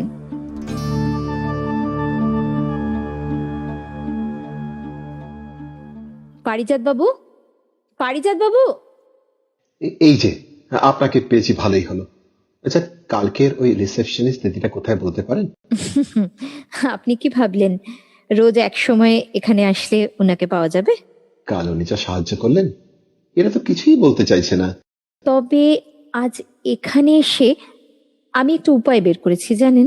উপায় কি সেটা? আপনি কফি খাবেন? উপায় এখানে ফ্রিতে কফি পাওয়া যায় সেটা? না, কফিটা নিয়ে কথা বলি। আজ শরীরটা ভালো লাগছে না জানেন, কেমন জ্বর লাগছে। না ভয় পাবেন না, কোভিড হয়নি। এরকম জ্বর আমার প্রায় লেগে থাকে। ডাক্তার দেখিয়েছেন? কি বলছে? তেমন তো কিছু পেল না টেস্টে, আর কিছু থাকলেও বা বাদ দেন। হ্যাঁ, আপনি বলুন তো, কি উপায়ের কথা বলছিলেন না? হ্যাঁ, আসলে আজ এখানে এসে আমি কোভিড ওয়ার্ডের একজন ওয়ার্ড বয়ের ফোন নাম্বার জোগাড় করেছি। সে তো বলছে যে সে যতক্ষণ ডিউটিতে থাকবে সব খবর দিতে পারবে। ফাটিয়ে দিয়েছেন তো, দারুণ খবর। তাই তো আপনাকে আজ অন্যরকম লাগছে। অন্যরকম কেমন? পরিচয় তো শুধু একদিনের। বাকি সব বলতে পারবো না, শুধু দেখেছি কাল চোখের কাজল ঘেঁটেছিল, আজ নেই। আমি না কদিন খুব টেনশনে ছিলাম জানেন, এরা ফোনই তোলে না, সারাদিন বাড়িতে বসে বসে কেবল উল্টো পাল্টা চিন্তা। উফ। আচ্ছা, আপনি বই পড়েন? এটা তো আমার বই পড়বার সময় তো। আমি বলতে চাইছিলাম বই ভালোবাসেন? হ্যাঁ, সেটা ভালোবাসি, মাঝে মধ্যে পড়িও, তবে লেখাটা ভালো হতে হবে। কেন বলুন তো, এখন হঠাৎ বইয়ের প্রসঙ্গ উঠছে? আপনাকে যখন থেকে দেখছি তখন থেকে কেমন অস্থির লাগছে। বই মনে স্থিরতা আনে। আপনি বই পড়েন? হ্যাঁ, পড়ি। তবে সেদিন কে অস্থির হয়ে অ্যাম্বুলেন্সের দিকে চলে যাচ্ছিল শুনি? শুনুন মশাই, ওসবে কিচ্ছু হয় না। কিছু অস্থিরতাকে না আমাদের আজীবন বয়ে চলতে হয়। আচ্ছা, আপনার কবিতা ভালো লাগে? কেন বলুন তো? কবিতা মন ভালো করে দেয়। অস্থিরতা কমায় কিনা জানি না, কিন্তু মন জন্মনে করে দেয়। আজকাল তো বেশিরভাগ মানুষই কবিতা শোনে না। আপনি কি বেশিরভাগের দলে? না, তা না। চলুন ওদিকে যেতে যেতে কথা বলি। সুরঞ্জনা, ওইখানে যেও না কো তুমি, বলো না কো কথা ওই যুবকের সাথে। ফিরে এসো সুরঞ্জনা, নক্ষত্রের রূপালী আগুন ভরা রাতে। বাবা, আপনি পারেনও বটে। খুব কবিতা পড়েন বুঝি? ওটাই এখন একমাত্র সম্বল যে। বাই দ্য ওয়ে, আপনাকে হাসলে ভারী অন্যরকম লাগে তো। অন্যরকম? অন্যরকম বলতে কেমন? এক কথায় সুন্দর। চলুন ওদিকটাতে যাওয়া যাক। আচ্ছা, আমি যে ওয়ার্ড বয়ের নাম্বার পেয়েছি, আপনি একটা কাজ করুন, ওকে আপনার স্ত্রীর বেড নাম্বারটা মেসেজ।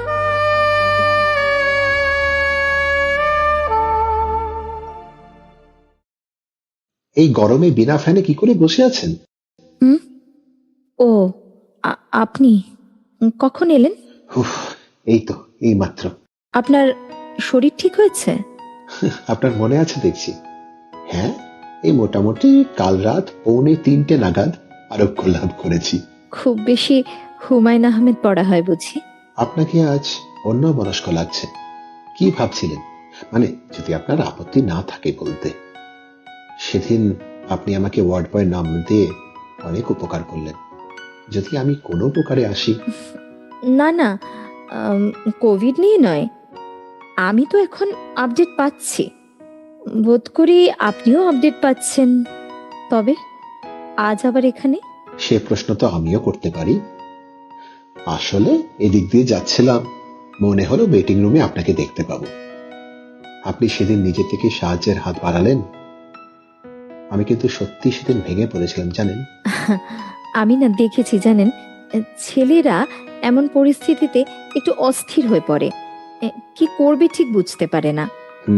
তাই ভাবলাম, তবে নিজের ব্যাপারে এত ভালো ভালো কথা শোনা বেশি একটা হয়ে ওঠে না আমার, তাই একটু অদ্ভুত লাগছে বই কি। কিন্তু কি ভাবছিলেন সেটা বললেন না তো। বসে বসে পুরনো কথা সব মনে হচ্ছিল আর কি। স্মৃতির সাথে কেমন প্রিয় অপ্রিয় মানুষরা এসে একা করে দিয়ে যায় না আমাদের। পারিজাত বাবু, আমার না কোথাও কেউ নেই জানেন। মানুষ একা বসে থাকলে তো আর একা থাকে না। চারিদিকে অনেক মানুষ তার অনুমতি ছাড়াই তাকে ঘিরে ধরে। নীরা ম্যাডাম, মানুষ আসলে একা থাকে ভিড়ের ভেতর। আর মেমোরিজ বড় শক্তিশালী হয়। এদের সাথে লড়াই করা যায় না, রাগও করা যায় না। আবার এরা না থাকলে বুকের ভেতরে পাথর খুঁজে পাবেন কোথায়, যেখানে ধ্বনি দিলে প্রতিধ্বনি শুনতে পাবেন। বাহ, আপনি খুব সুন্দর কথা বলেন তো। তবে আপনি বলুন তো, এখন এখানে কেন আসলেন? আপনার আর আমার শুধু পরিস্থিতি এক হতে পারে কি, আর অন্য কোথাও কোনো মিল হতে পারে না। ওহ, দেখেছেন আমার কফিটা জুড়িয়ে গেল কথায় কথায়। আপনি কফি খাবেন? আমার ঘাড়ে কটা মাথা আছে যে আপনাকে না বলবো? চলুন বাইরে গিয়ে খাই। তবে ওই পারিজাতের পেছনে বাবু উপাধিটা সরাতে হবে যে। বেশ, বলবো না। তবে আমারও একটা দাবি আছে, কিন্তু আপনি আগেটাও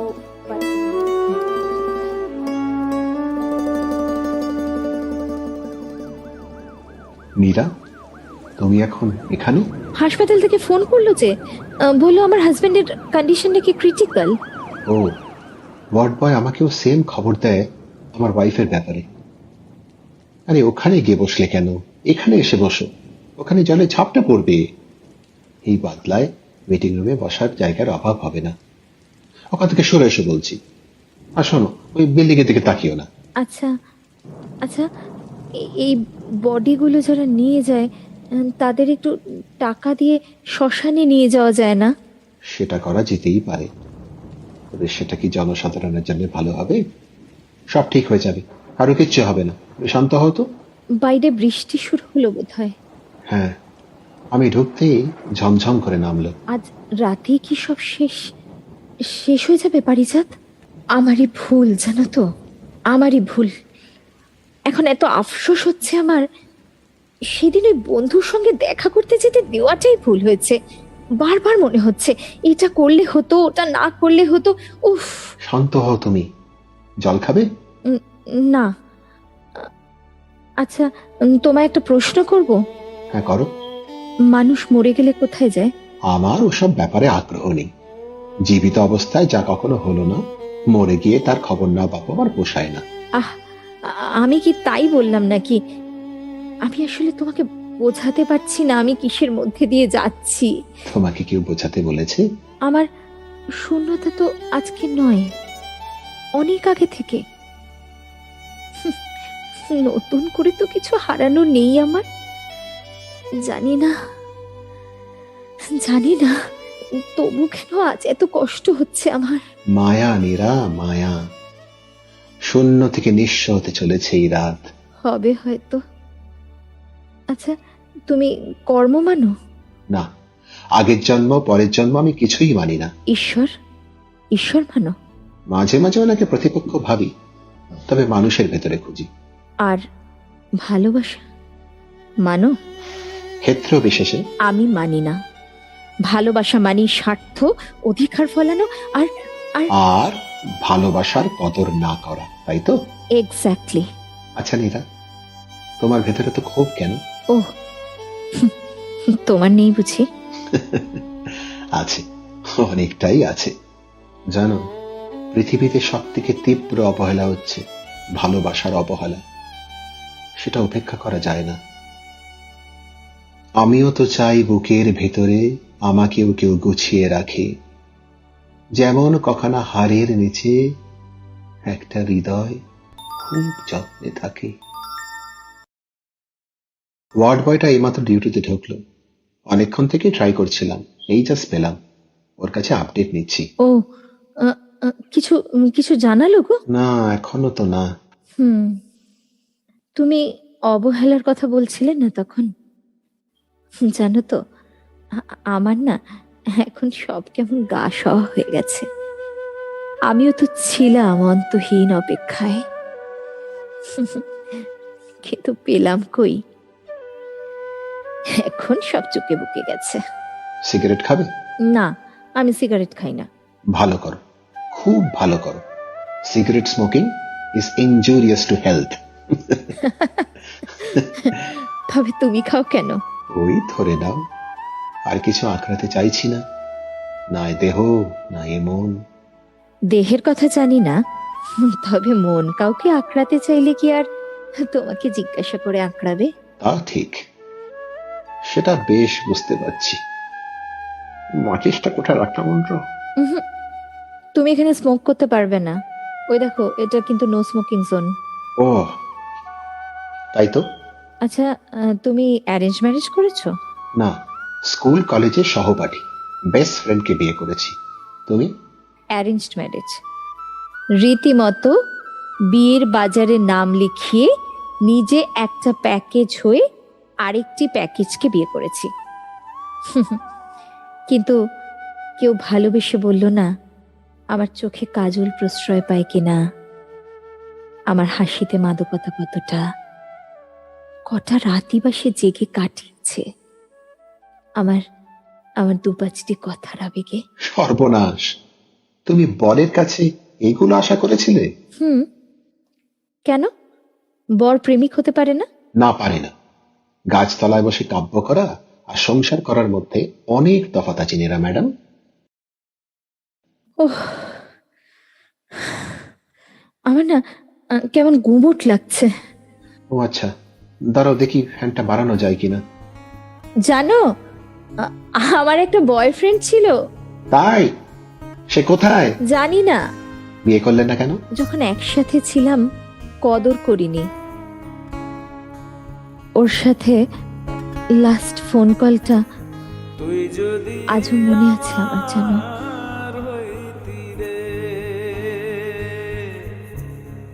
বাড়ি থেকে সম্বন্ধ দেখছে, আমার আমার মাথা কেমন পাগল পাগল হয়ে আছে।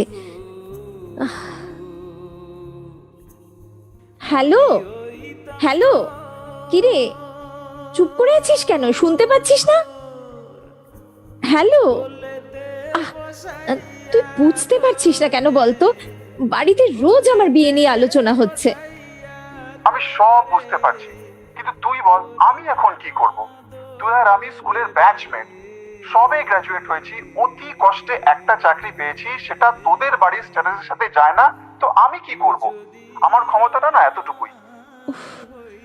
আচ্ছা আচ্ছা, তুই বল এখন আমি কি করব? বাবু প্লিজ আর কয়েকটা বছর অপেক্ষা কর, আমি তোর জন্য সব কিছু করতে পারি, শুধু একটু সময় দে। কিরে, পারবি না দিতে? তুই তো জানিস আমি তোকে কতটা ভালোবাসি, বাঁচতে পারবো না রে তোকে ছাড়া। আমি সময় দিতে পারিনি। পার্থ আমার জীবন থেকে চিরতরে চলে গেল, আর যোগাযোগ হয়নি। তাই তোমার মনে হয় প্রেম করে বিয়ে করলে মানুষ সুখী হয়, তাই তো? আসলে ভালোবাসার তীব্রতা বয়ে চলা মানুষের ক্ষমতার বাইরে, তাই ভালোবাসার উপস্থিতি ওই কিছুক্ষণের জন্যই হয়, বাকিটা শুধু না পাবার গল্প। দাঁড়া, তোমাকে একটা জিনিস দেখাই, এটা দেখো। ও মা, এটা তো একটা চিঠি, তোমার নাম লেখা আছে। কার চিঠি? আমার বউয়ের। তোমার বউ তোমায় ছোট কোনো নামে ডাকে না? আগে ডাকতো, এখন ওসবের পাট চুকে বুকে গেছে। এই ইমেল হোয়াটসঅ্যাপের যুগে কেউ চিঠি লেখে? চিঠিটার দৈর্ঘ্য আর প্রস্থ দেখেছো কত বড়? 15 বছরের বিয়ে, তার আগে পরিচয় আরো 10 বছরের। এত অভিযোগ আঁটবে তোমার হোয়াটসঅ্যাপে? দেখো কত কি লেখা আছে আমাকে নিয়ে। আমি অসহ্য লোক, আমার সাথে থাকা যায় না, আরো কত অভিযোগ, রাগ, অভিমান। তবুও এই সংসার নামক জায়গাটি যে অরবিটে চলে, সেটাকে ছিঁড়ে বেরোনোর ক্ষমতা বোধ করি আমাদের কারণ নেই। জানি আজ এসব আলোচনা করার সময় না, কিন্তু আমার মনে হলো যে এই রাত আমি আর পাবো না।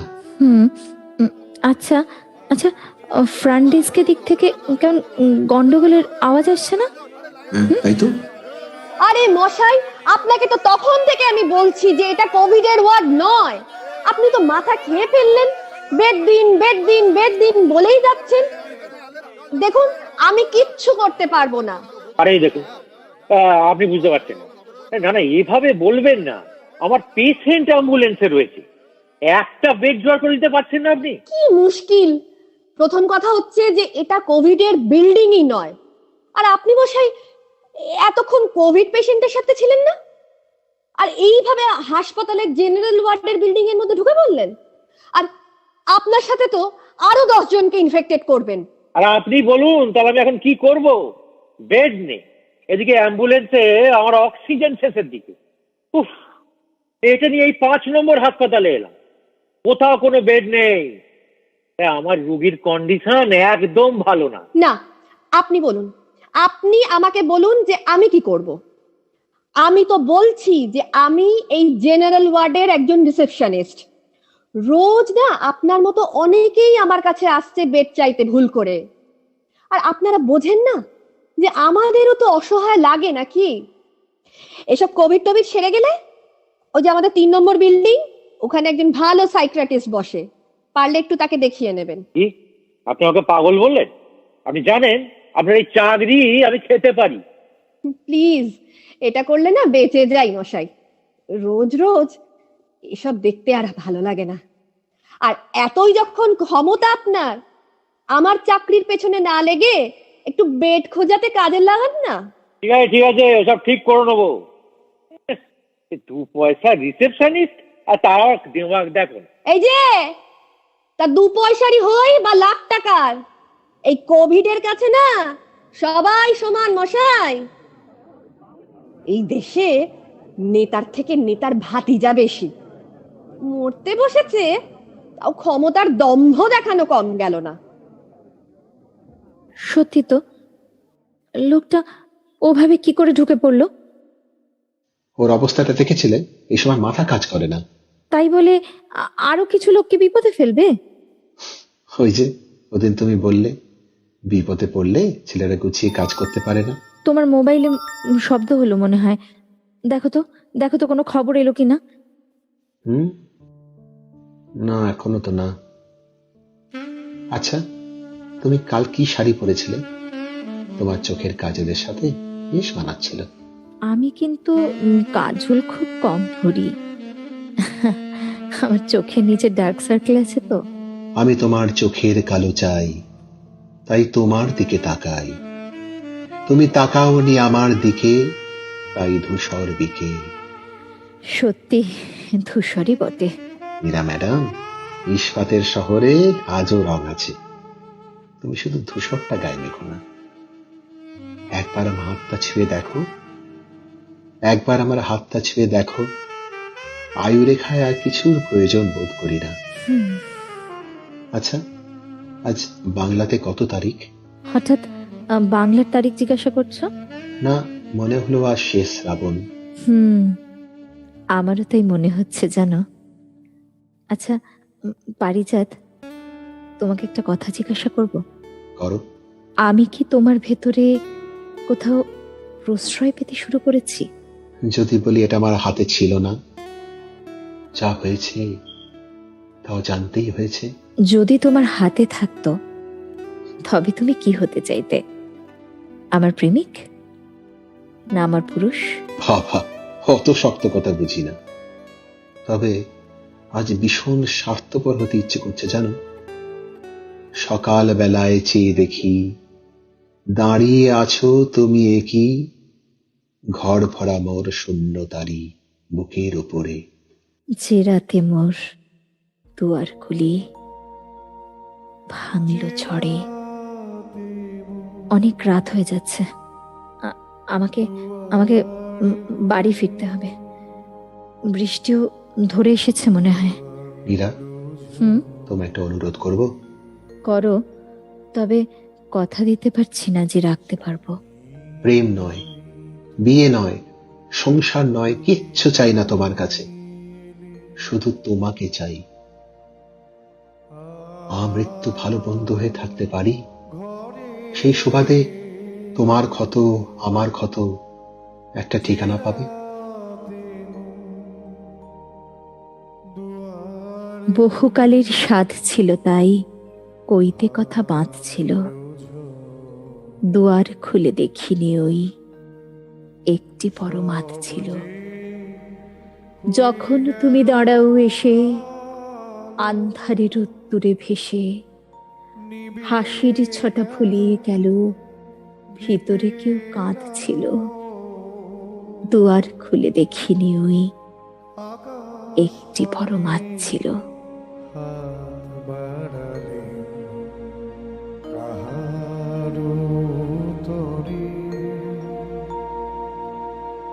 জানি নাই